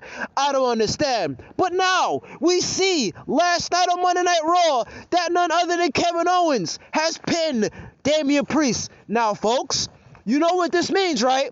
We're going to have a new United States champion. We're going to have Kevin Owens. And why not put the belt on Kevin Owens? I think it's about time for a change for Damian Priest's character in terms of probably booking him into the main event or probably putting him in the doghouse like Big E. But whatever the case may be, I'm booking it as that most likely at the Saudi show, at that whatever that Saudi show is, whether it's called WrestleMania Chamber or Elimination Chamber or the Punjabi Prison for crying out loud, whatever that Saudi show is going to be called in February, I am probably going to see, or what we are going to see is none other than Kevin Owens will become the new United States champion, and he will walk into WrestleMania as the United States champion. But look at this again. Again, we see the babyface champion gets pinned in a non-title match. How many of times have we seen a babyface champion? We looked at Big E when he was the WWE champion. He got pinned. We looked at Drew McIntyre when he was the WWE champion. He got pinned. And a whole consortium of babyface champions that have not been protected. Every time when a heel opponent pins them, we all know that there's going to be a title change. We don't see that with Roman Reigns. We don't even see that with Becky Lynch. And some of us are still sick of the whole Becky Lynch heel turn, and I don't want to go on a rabbit hole on that. But other than that, I think that this will be the time that we book Kevin Owens to become the new United States champion. I don't understand what the hell this whole Damian Priest alter ego is. And just to have a flashback, remember the time back in the Ruthless Aggression era when we had Jesse and Festus, and Jesse was Festus' mouthpiece. Of course, that's none other than Luke Gallows. He was Festus, and Jesse was the mouthpiece for none other than Festus. Jesse came in, he said his bit, and when the bell rang, Festus turned into the absolute monster that he was and just annihilated whoever was in the ring with Festus. Now that would have been awesome if you did it with Damian Priest. Every time the bell rings, Damian Priest goes berserk and he beats the crap out of the opponent that he faces in the ring. Would that mean that he turns heel? Maybe. But we see a character change and we see the connection of why he goes berserk. The bell rings. We saw that with Festus in the Ruthless Aggression era. It would have made sense to have something like that with Damian Priest. But other than that, Kevin Owens is going to be the new United States champion down the line. And I don't know what they do with this whole character of Damian Priest. Going back to Mustafa Ali, I wish him all the best. And we are finally getting a Veer Mahaan vignette, folks. I am so excited to see what's going to happen in the next couple of weeks leading up to the Royal Rumble in terms of where Veer Mahaan is going to be placed, if he debuts or not. But other than that, I hope you have a blessed week, folks, and I will talk to y'all next time. DJ, you do not hold back, my friend. You just say it like it is with so much energy every week. Certainly cuts up the monotonous Bob Ross voice, apparently, that I have. So thank you, DJ, for waking up those that were maybe sleeping during our show. They certainly got a wake-up call there in a good way. So a couple of points. Veer Mahaan, whatever. Yeah, look, the dude is forever stuck in vignette hell. I mean, he is just somewhere in the ether, just constantly recording vignettes, and he's back this week. And Yeah, I mean, it's just a matter of who tosses him over the top rope on next Saturday at the Royal Rumble event. So, yeah, I mean, Veer Mahan, maybe they do something big with him. I think they just don't know what the hell to do with him. So they just created a bunch of vignettes, and then they thought, well, along the way, we'll figure out what they want to do, and they haven't. How many months has it been now? It's just an ongoing running joke. Maybe he'll just be the character that is forever stuck in vignettes. I mean, maybe that's his gimmick. I don't know. Kevin Owens becoming the new United States champion. I like it. Kevin Owens, I feel like WWE has always kind of felt that KO belongs in that kind of at that level, even though he did win the Universal Championship under very controversial circumstances with Triple H literally handing it to him, I believe at 2016, 2017 at SummerSlam.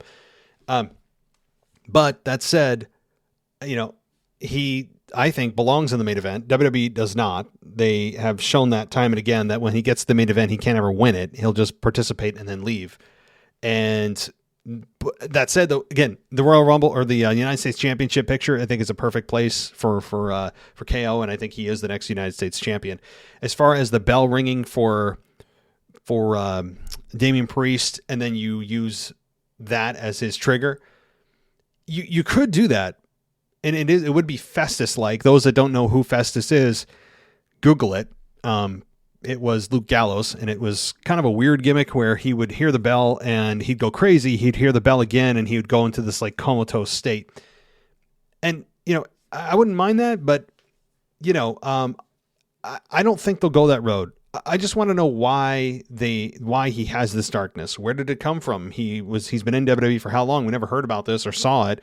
What triggered this? And why are you calling it by your first name? If it's not you, give it another name. I've said that before. But if they use the bell ringing, I don't think that's a bad idea. But the problem is then he's at 100% all the time. And the allure of this thing is that you don't know when it's going to come out or how it's going to get triggered. If you know every time the bell rings, which it does at the beginning of every match, then you know immediately that he's going to just go right into Damian mode. And I think it just kind of takes the spontaneity out of that. Is he going to snap this time? Can he keep it under control? Because it's automatically going to be triggered at the beginning of every match. So, DJ, thank you for your energy. Thank you for your analysis and your passion for this product and for this podcast. It is always a pleasure to hear from you. And we'll be talking to you next week. Rumble week, guys, next week. So, all right, let's get to our next voicemail. Hello, Matt. This is Sharon from Israel. I'm calling to you second week in a row. Now WWE is getting more interesting, so yeah, I guess I will bring more messages to you. So first of all, I want to ask you something, and maybe the listeners also. Is it just me that heard glitches in the Friday Night SmackDown that was this Friday? I thought that those glitches in the sound were connected to the thermostat of the air conditioner, and I really thought that in the end of the show, maybe the hacker will come back or something that will help Seth Rollins. So I don't know if it was just me. So yes, or maybe someone else. Yes, um, there was glitches in the sound that they heard. This is one thing. Second thing, you keep speaking about the Roman Reigns face possibility. I don't know, it looks so weird that he still have the Usos that helps him, but from the other side, every city that he goes, he says to them, acknowledge me. So I don't know, it looks kind of in between, but now it's Roman Reigns. So I think that they are making him much more of a respectful wrestler and not just a heel or a face. This is the second thing. The third thing that you spoke about, Dean Ambrose, that they showed him in the Shield videos in Friday Night SmackDown. Yeah, I was also surprised. It was really weird to see him once again. All the time they used to erase him from the history, but now they showed John Moxley, or yeah, John Moxley. So yeah, it was weird to see it, but it makes it more interesting to see what will happen next. And what's more, I don't know. I've got to say that nowadays in the Royal Rumble, I really don't know who is going to win, who is going to be the winner. I really don't want that the winner will be someone that won last year or 2 years ago.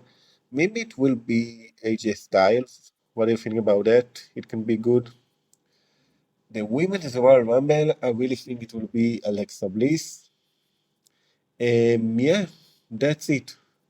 So, yeah, please tell me what you think about what I said now, and see you later. Bye.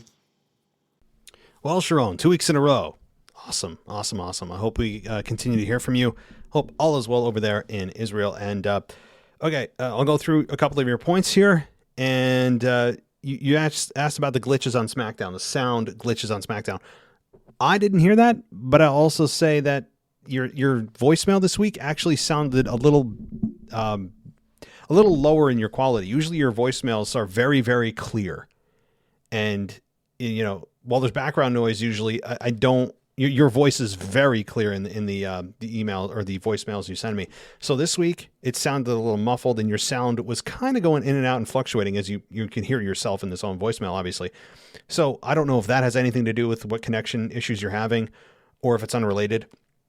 But I didn't have any issues on SmackDown. Now, to be fair, I didn't watch it live either. I always watch it on delay. So if there were sound issues, maybe they got them fixed in post-production. I don't know. But I didn't personally hear anything on the Hulu version. I don't know if anybody else experienced this live. The second thing about Dean Ambrose and video packages. Yeah, I mentioned this as he's one of the three possibilities of that quote unquote forbidden door entrant in the Rumble. I think Dean Ambrose is one. I think of Braun Strowman's another, and Jericho's another. I think those three are ones that are the real possibility of a surprise kind of cameo appearance at the Rumble. I don't think any of them will win, if any of them show up at all, but it'd be that forbidden door that WWE never opens. But for them to show Dean Ambrose very prominently in those video packages promoting the Shield, which, by the way, they didn't even need to do.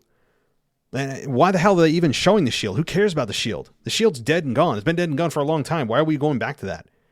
You know, these are two different characters now.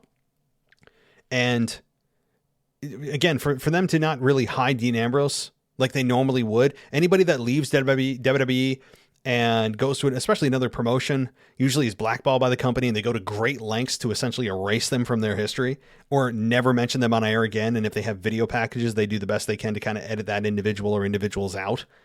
And in this case, they didn't go to great lengths. They just put him out there. And that's very interesting to me. He is back in AEW. He's seemingly doing much better. He's sober. He's doing much healthier looking. So maybe this is a sign that he's actually just timing it right to come back for the Rumble. And I could be wrong, but something to chew on. Your picks about AJ Styles and Alexa. I think Alexa right now is my favorite to win. As far as AJ Styles, I love it. I think he's a dark horse. I think he's one of those ones that most people don't suspect, but I would love it. And it would shoot him immediately back into the title picture. And you know, for all the time that he's been hidden in a tag team from those many months, it feels like he's been away from the title picture for years. That would immediately provide rocket fuel to him into the main event, and I think fans would gravitate towards it. AJ Styles right now is a babyface, so I think fans would love it, and I would too. But I don't think it's going to happen. So I hate to pour cold water on it, but while he's in the realm of possibility, I don't think it's likely. I think they have their eyes on someone else. But thank you, Sharon, for your voicemail.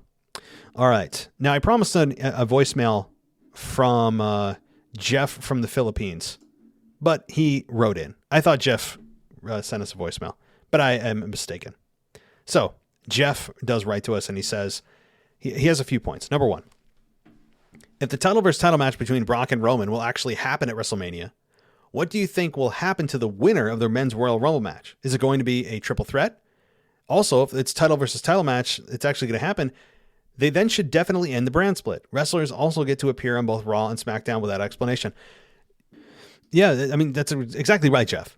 I mean, if this title versus title match between Brock and Roman actually happens at WrestleMania, what do I think is going to happen to the winner of the men's Royal Rumble match? Here's what I think is going to happen. I think the winner of the Royal Rumble match could be Brock Lesnar. That's how I think what happens. That's exactly what I think what happens. Or he said it could be a triple threat. I don't know if they want a third party in that. I think Vince does want one-on-one, but those two options are exactly right. It could be a triple threat, or Brock could be the one to enter the Rumble and go on to WrestleMania. I mean, why not?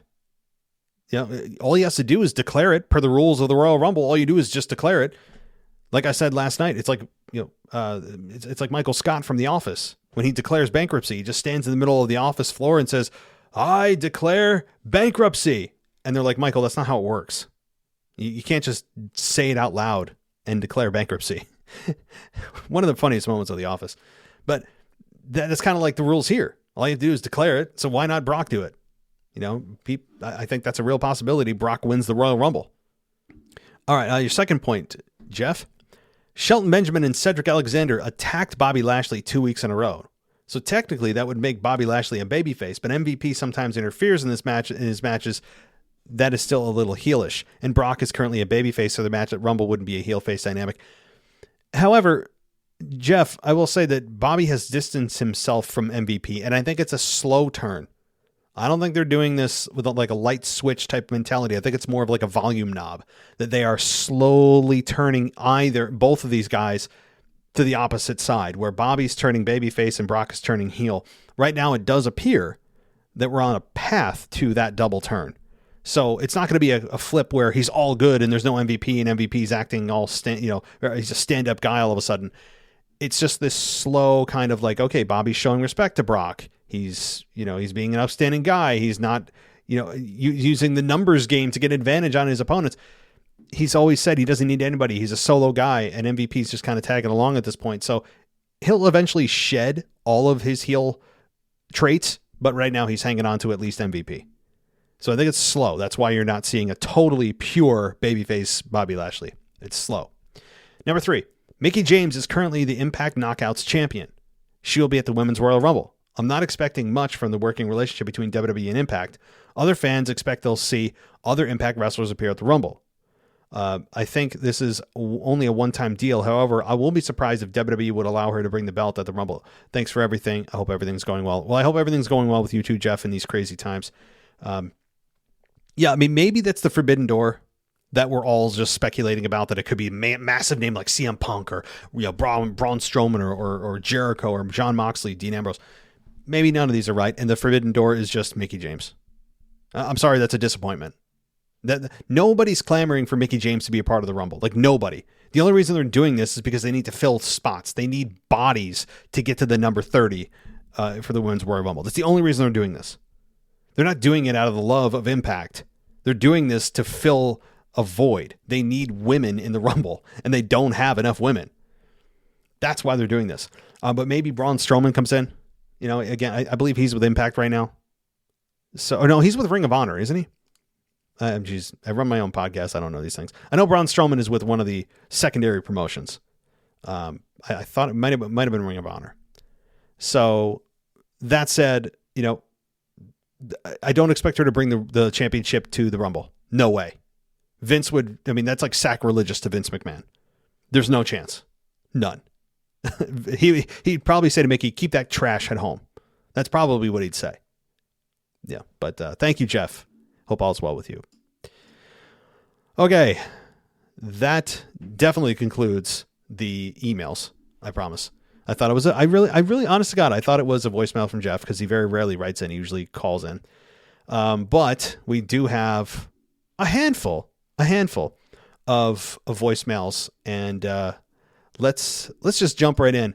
This one is, I know it's Kyle from Baltimore. Hey, it's Kyle from Baltimore. So I know I always talk about the women's division and all that stuff, but this time we'll talk about Roman Reigns and Seth Rollins. Well, look, I'm a fan of both guys. I think more a fan of Seth Rollins than Reigns. But the fact is that they always keep having. I've mentioned this before about Roman Reigns. Yes, he's doing great work. Yes, he's a great champion, but he is kind of like Becky Lynch, where people, I can assume, I'm not positive, I was listening to the podcast at the time about Becky just a little bit, that people didn't like her title run and was starting to get boring, old, and annoying because people didn't like Becky anymore when it was beginning of 2020. And then, but so it's kind of the same way for Roman Reigns. Yes, he's doing good work and has great matches, but it's kind of like one and done. John Cena, one and done. Edge, one and done. Rollins can potentially be your one and done type of thing as well because it's all about Brock Lesnar. But I feel like even that's going to be, I guess, it'll happen twice recently, but from Crown Jewel and then also from WrestleMania, that's what the direction they're going in. So, but I just think he needs to have credible opponents. And there's people on Monday Night Raw that's why I hope Bobby Lashley will win the championship just by default. So because there's Seth Rollins, there's Big E, there's a lot of people on Raw who can face off for the championship. So that's just my main point, is that Reigns could do the best job all he wants to, but like I said before, without any credible opponents, for me, I like Who Cares, because he's just repeating himself over and over and over again, and this is not for me personally. Even though he's doing great work, it's to the point where, just like how people felt about Becky, Who Cares have a feeling there's the credible from the face, like Becky had at the time in the past. That's just my point of that. They need to have credible opponents on SmackDown in general, because it's so thin. And I know they had injuries and all this stuff from Sasha, from other people. So I don't know what they need to do on SmackDown, but they need to do something, because this is starting to get repetitive and very boring every single week on SmackDown. So that's all I have for you. Thanks for the call. Bye. All right, Kyle. So, message received. As far as, I mean, your comparison of Becky Lynch when she was Raw Women's Champion and Roman Reigns, I get it. I understand, because it feels like it is. We're on like a hamster wheel, and we're just kind of doing the same thing, seeing the same thing. And they've really run out of opponents for Roman. We'll get to that second argument in a minute, or your complaint rather, in a minute, that there's no credible opponents. We'll get to that point in a minute. The first thing, though, is that you're comparing Roman Reigns' run to Becky Lynch's run, and how fans started to kind of get bored with it and turn. They got very close to turning on Becky. Here's the difference, though. Becky Lynch was a babyface. WWE wasn't trying to get her booed. WWE just mismanaged her run towards the end, especially when she started coming in like Mack trucks. Remember, like semis? And she'd have like her face plastered on it, and she started to wear stupid outfits, not trying to get booed, but just trying to be cool and I don't know, like just show off, but in a way that was supposed to come off as cool, but it came off as extremely egomaniacal. And that's before any of this stuff that we're seeing now. Big Time Bex didn't exist then. It was Big Time Bex before Big Time Bex was a thing. And see, that's the difference. The fans started to see that and go, yeah, this is annoying. On top of the fact that many people thought Shayna Baszler should have been the one to beat Becky Lynch at WrestleMania 36, the infamous silence WrestleMania, which was just painful. I don't think I'll ever watch that back, just out of my own sanity. Of no fault of WWE's, obviously. But many people were very annoyed by the fact that Shayna Baszler just lost to Becky Lynch, because people were ready for Becky to drop it. They had their fun in their run with Becky from WrestleMania 35 the previous year in the main event, pinning Ronda Rousey. A roll-up, by the way, or a backslide. Yeah, don't forget that. But I think fans were ready. And they were like, oh, what? They were ready for a new champion. Shayna Baszler was hot. And then Becky won. And thank God she got pregnant, because if she didn't, and she was still around, I think the fans would have turned on her. And they would have turned on her in a big way. And they were about to explode. Now, again, when I say fans, I mean that metaphorically, because at the time there were no fans, but social media would have blown up. And eventually just turned on her like a mob. And I was one of them ready. I mean, I was over it with the whole the ego stuff that was supposed to come across cool, but it was not cool. And then her and Seth, they had a program together with like Corbin and I think Lacey Evans, and it was bad. They do not have good on-screen chemistry. Their behind the scenes, behind closed doors chemistry does not translate to WWE television very well. It was bad. I mean, maybe it's different now because they're both heels, and maybe that'd be more fun.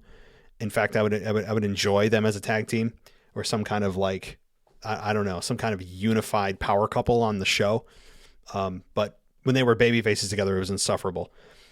So again, Kyle, long story short, The difference is that the fans weren't supposed to be annoyed with it then. They were, because there was just so many mismanaged things with Becky towards the end with creative. But also the opposite is true for Roman, where the fans should be getting annoyed. The fans should be getting restless of like, come on, can somebody just take the belt off Roman? That's the point here. Now, your second point about the WWE not having credible opponents for Roman, that's no fault of Roman's. That's no fault of Roman Reigns. Roman Reigns isn't responsible for the creative. He's not responsible for building new stars. Now, he can help, or he can help in the ring and provide advice backstage, but that's not who and what Roman Reigns is responsible for as a wrestler. He's responsible for going out and doing what he's told and busting his ass to the best of his ability, which he's done, and to keep himself in shape and to learn as much as he can, and pick the brains of those who have come before him, and all those things. But he's not responsible for building new stars. That's the job of creative. That's the job of Vince and management, to help build new stars. So it's not Roman Reigns' fault that they don't have anybody for him. I mean, they had to dip into the yesteryear pool of like John Cena, and now they had Brock Lesnar. Like, they need to do that because they don't have established stars. And now they're just crossing brands because they don't have anybody else for Roman. So I hear your frustration, Kyle. I do. But maybe that's the point. Maybe that's the point if you're supposed to be annoyed with Roman Reigns' run. So thank you, Kyle. And let's get to the next one. You are receiving a call from an inmate in the Shelby County Jail, Memphis, Mark. If you accept these charges, please press 9. All right, folks, it's Memphis Mark calling you from Mullet Manor, and I'm in COVID jail. A little under the weather, but we're going to go through this real quick. The shows this past week, nothing really to stand out to me. Omos, really. Edge and his wife with Miz and what's-his-face there. They're filling a gap, I guess. They need time on a card for the nostalgia, I guess you could say. Vince looking really bad.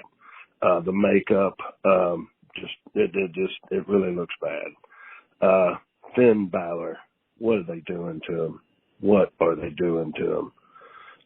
The worst pep talk I've heard. Of course, I hate the 24/7, so it really doesn't matter.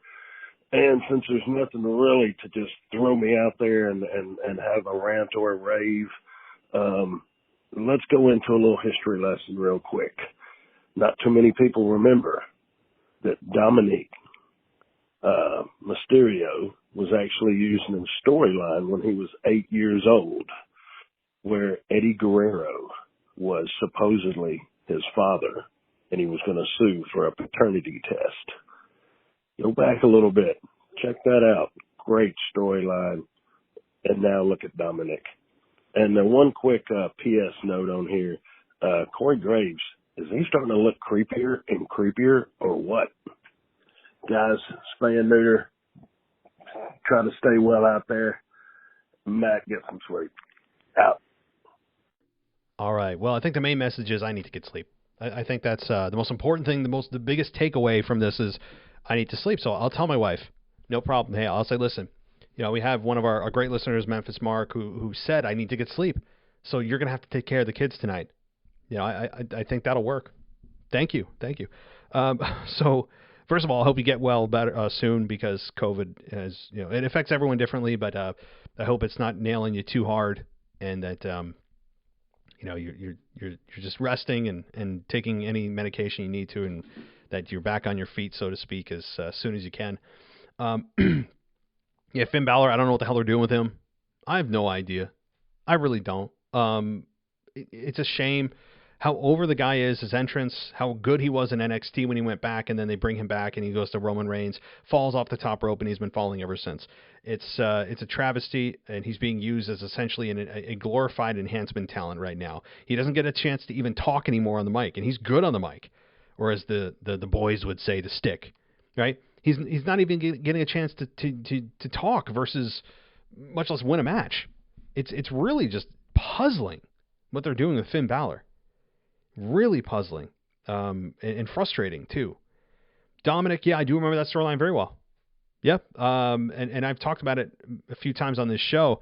And one of the reasons I was hoping that Dominic and Ray would have a program together, and that Dominic would turn heel and turn on his dad, talking about how psychologically damaging that was, and I remember what you did, and Eddie Guerrero was my real dad. I mean, they could go down a lot of paths here, right? And he said, he could say that he goes to therapy for all the trauma he went through as a child. Like, there's a lot, and they didn't do it. But I remember that. I think they were going to have like a ladder match for the custody papers, if I'm not mistaken, for Dominic. I remember that very well, Mark. Very well. And I think that was 2004 or so on SmackDown. As far as Corey Graves looking creepier and creepier, yeah, I don't really pay attention too much to Corey Graves. He has had so many different iterations of his outfits and his hair and whatever else he does with his image. I don't really look. I mean, now I'm going to take a keen eye, but I mean, offhand, he's just he's got kind of just a resting, creepy face to begin with. We all know what RBF stands for, resting blank face. A lot of the times that's appropriated to women unfairly, but I think it applies to anybody. Corey Graves has like an RCF, a resting creepy face. He just does. I mean, with the neck tattoo and just the way that his mannerisms sometimes, the way he looks at the camera. But here's the thing, Mark. He's cleared to wrestle now. Reports are that he is cleared to wrestle and he will be returning to the ring at some point. So perhaps he decides to evacuate the announce desk and randomly attack somebody. I would love to see Corey Graves in the ring again. I think he could talk well. He's had a perspective of sitting at the desk, being able to know what works and what doesn't more than most. So I really hope that he gets in the ring, because he could be an excellent heel. I would love to see it. I mean, he was in NXT, and I think he'd be even better now. All right, Mark. Thank you. Get well soon, and we will keep our animals spayed and neutered. All right, let's continue on. A few more to go.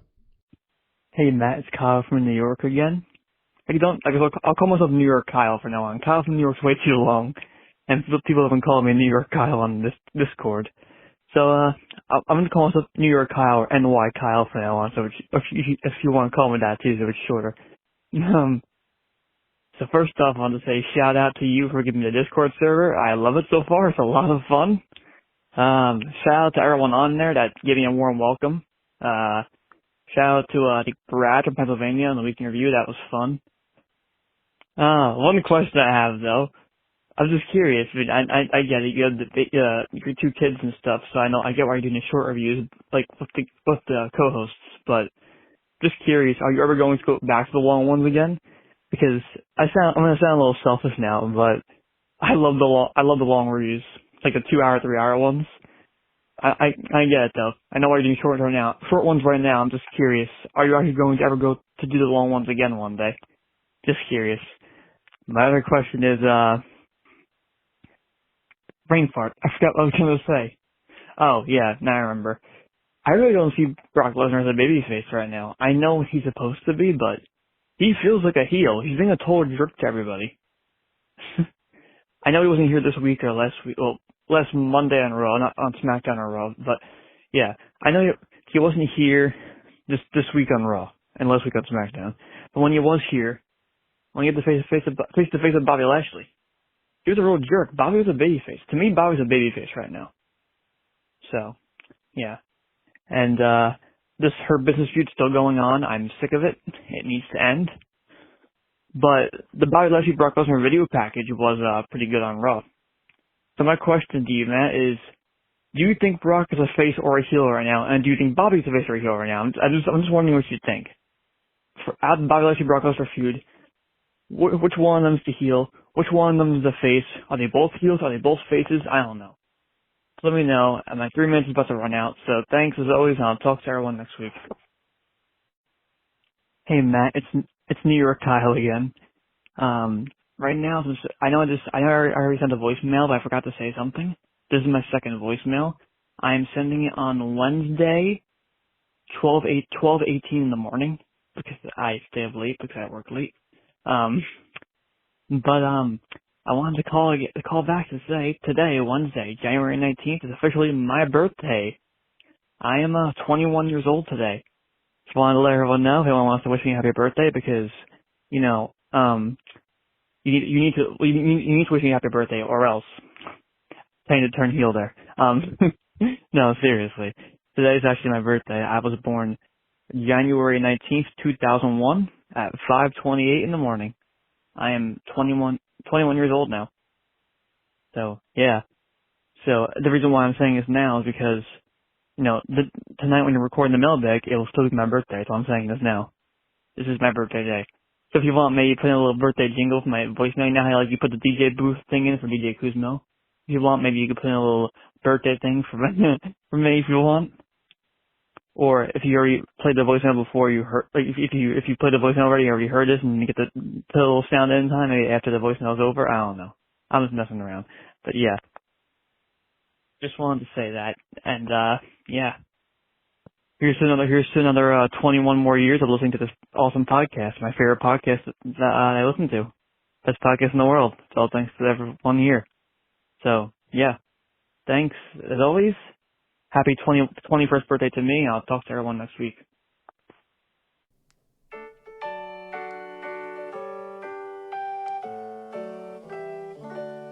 Happy birthday to you. Happy birthday to you. Happy birthday, happy birthday, happy birthday to you. All right. Let me just say this. That is one song I never thought I would ever play on this show. Like, never. Under any circumstances. But for you, Kyle, happy birthday. Happy 21st. It is 10:59 p.m. Wednesday night, so it is still your birthday. 21 is a big marker for some. Maybe you're not celebrating in that way. If you're not and you're just kind of hanging out at home, cool, good for you. If you are and you're celebrating in a more festive, much more, alcohol-induced way, stay safe and drink responsibly, as we all do at 21 years old. I cannot vouch that for myself. I'm now 36, almost 37. And boy, does it feel like 21 was just a blink of an eye ago. Oh my goodness.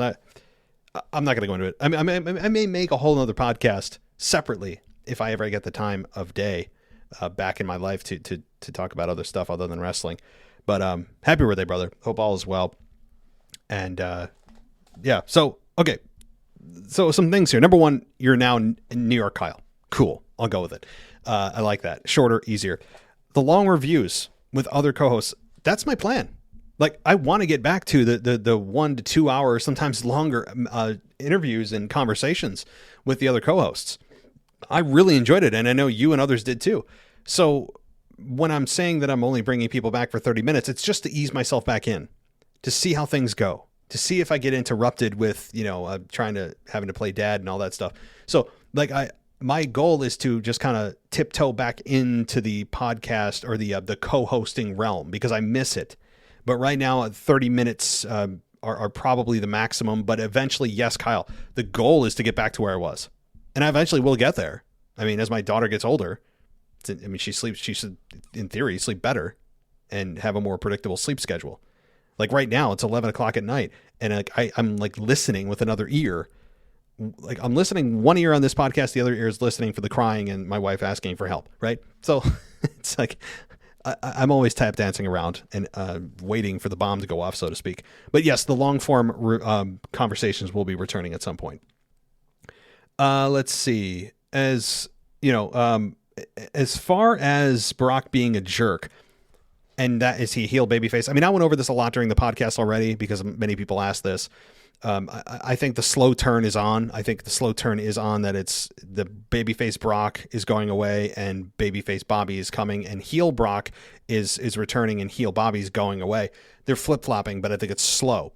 That said, isn't the appeal though of Brock Lesnar being a jerk kind of his appeal though, right? Like Brock Lesnar being a jerk is part of his appeal because I think authenticity is the great deodorant for arrogance. Meaning, I think a lot of people will go, yeah, he's arrogant, but he's authentic. Authenticity with Brock Lesnar has always been the best attribute about Brock, whether he was actually, quote unquote, playing a character or not. And right now, I feel like he's being more himself than anything. And why I think while he's acting like a heel, people will forego that with the perception that he's being authentic. So with that, I think that's why he's not getting booed, is because people see him right now and go, whoa, this is like a different version of Brock. This is like the real Brock we're getting. Yeah, he's acting like a jerk, but that's Brock. Brock can do whatever he wants. That's half of the appeal is that. Plus, you add on the authenticity, and that's why he's not getting booed, even though you take any of the content and things he said and slap it on anybody else, and they'd be a heel in 10 seconds. So that's what I think's going on. But Kyle, happy birthday, brother. Hope it's a great one. And the next 21 years, you are locked into this show. You're not going anywhere. You're trapped. You're mine now. Okay? You are a slave to this show. All right? Okay. Nothing like, telling your listeners that they don't have a choice to listen to the show and that they're a slave to the show. That's how you get them. All right. Let's, is this the final voicemail? No, two more voicemails, and then we'll call it a night. So let's get to the second to last voicemail. This is Kanye Twithy. Ha ha! Becky Lynch getting knocked out by her tag team partner, Dewdrop. Trash. Dewdrop splashing on Becky Lynch's face from the second rope. Fire.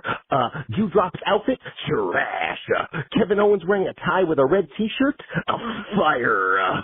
Jimmy Smith. Trash. Corey Graves. Fire. Michael Cole. Fire. Pat McAfee. Fire. Tulsa, Oklahoma. Trash. MLK Day segment on Raw, a Lunchable break. MLK Day itself, the holiday, fire. Liv Morgan's new theme song, trash. Rick Boog's new haircut, fire. Sami Zayn's shopping cart, fire. Natalia reading the Guinness Book of World Records, trash. Bobby Lashley versus Seth Rollins, absolute fire. Hurt Business breaking up the match, trash. Anything Hurt Business, trash. Some bands in California also having the name Kanye Twitty, look it up on Google, trash. This was Kanye Twitty and I am out. So I'm really not sure if that was actually formerly known as Crisis Kanye Twitty. I really don't know, because the voice quality was not as good. I'm going to assume it was really you, but I don't know if it's someone imitating you. I'm going to go with authentic, but it sounded like somebody could be just like imitating a voice of yours. So I don't know what to make of that. Yeah, because the voice quality is much different from what I normally get from you. Probably because you did it through my voice service and not just sent me the file directly like you normally do. So if this is really you, and I'll go with yes. So I'm gonna go with the assumption that this is really you, given the fact that the voice quality sounds different. And yeah, I mean, you seem pretty spot on. I'm surprised you didn't personally attack me this week. There's got to be some opinion or some kind of ad displacement that I've done this week to earn the trash list, or at least a Lunchable break. There's got to be something. I mean, there's nothing like personal attacks and then allowing those people on your show on a continuous basis to personally attack you. I mean, that's the trademark of a true co-host or a true podcast host. So, all right. Oh gosh, we get all forms of voicemails here. I love it. I really do. I don't mean that in a sarcastic way. It's great. Okay, guys, let's close this out. And I think I know who this is. You are going to be very happy with who this is. So this is a perfect way to close the show. And it's not Justin from Maryland. No, it's not. So Justin, we miss you this week, man. I don't know where you're at, but Justin, we need to get you back on as a closer. So yeah, we miss you. But that's okay, because in your place, I got to say we have a suitable replacement. And I think even Justin from Maryland would agree with this. So let's close things out. Hey everybody, it's Mr. Casual Wrestling Fan here. And Mrs. Casual Wrestling Fan. And we just want to remind everybody that next week is the Takeover show. So give us your Royal Rumble predictions, give us your championship predictions, give us your rants and all that good stuff. And while we're here, Matt, we want to ask you a couple questions. Number one, I want to know, who do you think is going to go into WrestleMania as WWE Champion and Universal Champion?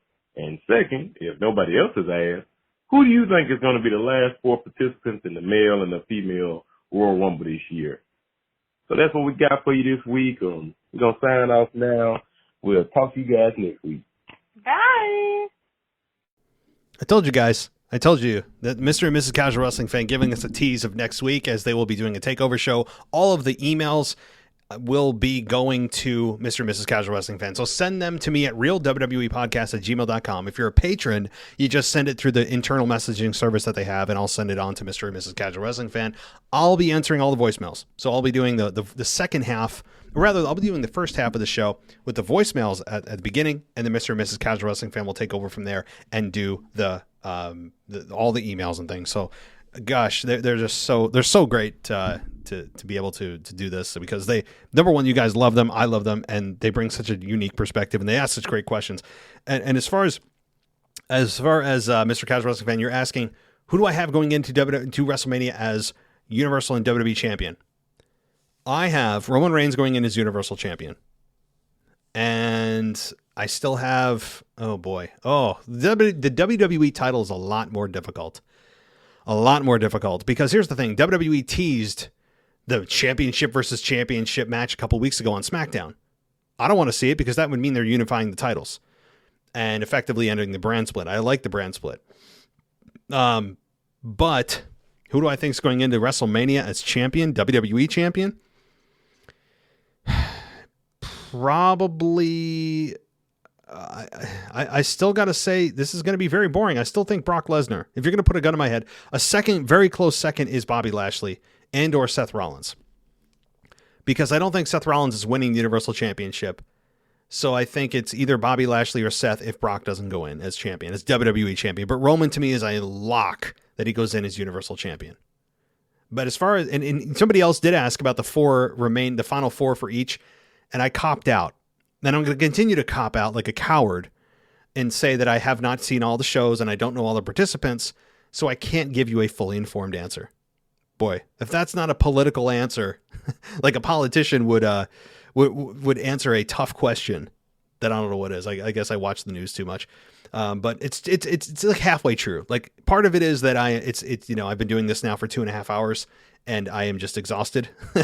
And also half of the truth is that I really haven't seen, and none of us have, the remaining shows to be able to formulate that, because what if there is a surprise entrant that we learn about over the next week? What if we learn about 2 or 3 or 4 or 5 new mega participants, that are possible winners? Then my answer would change. But so I'm going to cop out and be a coward to everyone on this show and to the Casual Wrestling Fan, and potentially risk losing listeners by just being a complete shill and not answering the question. So, well, I'm taking some risks tonight. All right. Well, Mr. and Mr. Casual Wrestling Fan, we're looking forward to you guys taking over the show next week, in part with the emails and everything. So I'm really excited about that. And don't forget, guys, email if you want Mr. and Mrs. Casual Wrestling Fan to answer, but I'll still answer the voicemails. So thank you as always. And wait. Don't forget. Before I forget, rather, I wanted to give a shout out to our latest patron, because I don't want to forget Jacob Bryant. So Jacob, thank you for being a patron of the show. Much appreciated. Enjoy all of your ad-free content. And that is it. I can sign off. I did this in one show. Hallelujah. Thank you to all the listeners. Thank you to the contributors, the email, the voicemails, Mr. and Mrs. Casual Wrestling Fan, everybody, and DJ. And we will talk to you soon. Take care and be safe. Thanks for listening to the WWE Podcast. Don't forget to subscribe on your favorite podcast app so you don't miss a show, or head to WWEpodcast.com. And for all of these shows ad-free, head over to patreon.com/WWE Podcast. Until then, we'll see you next time.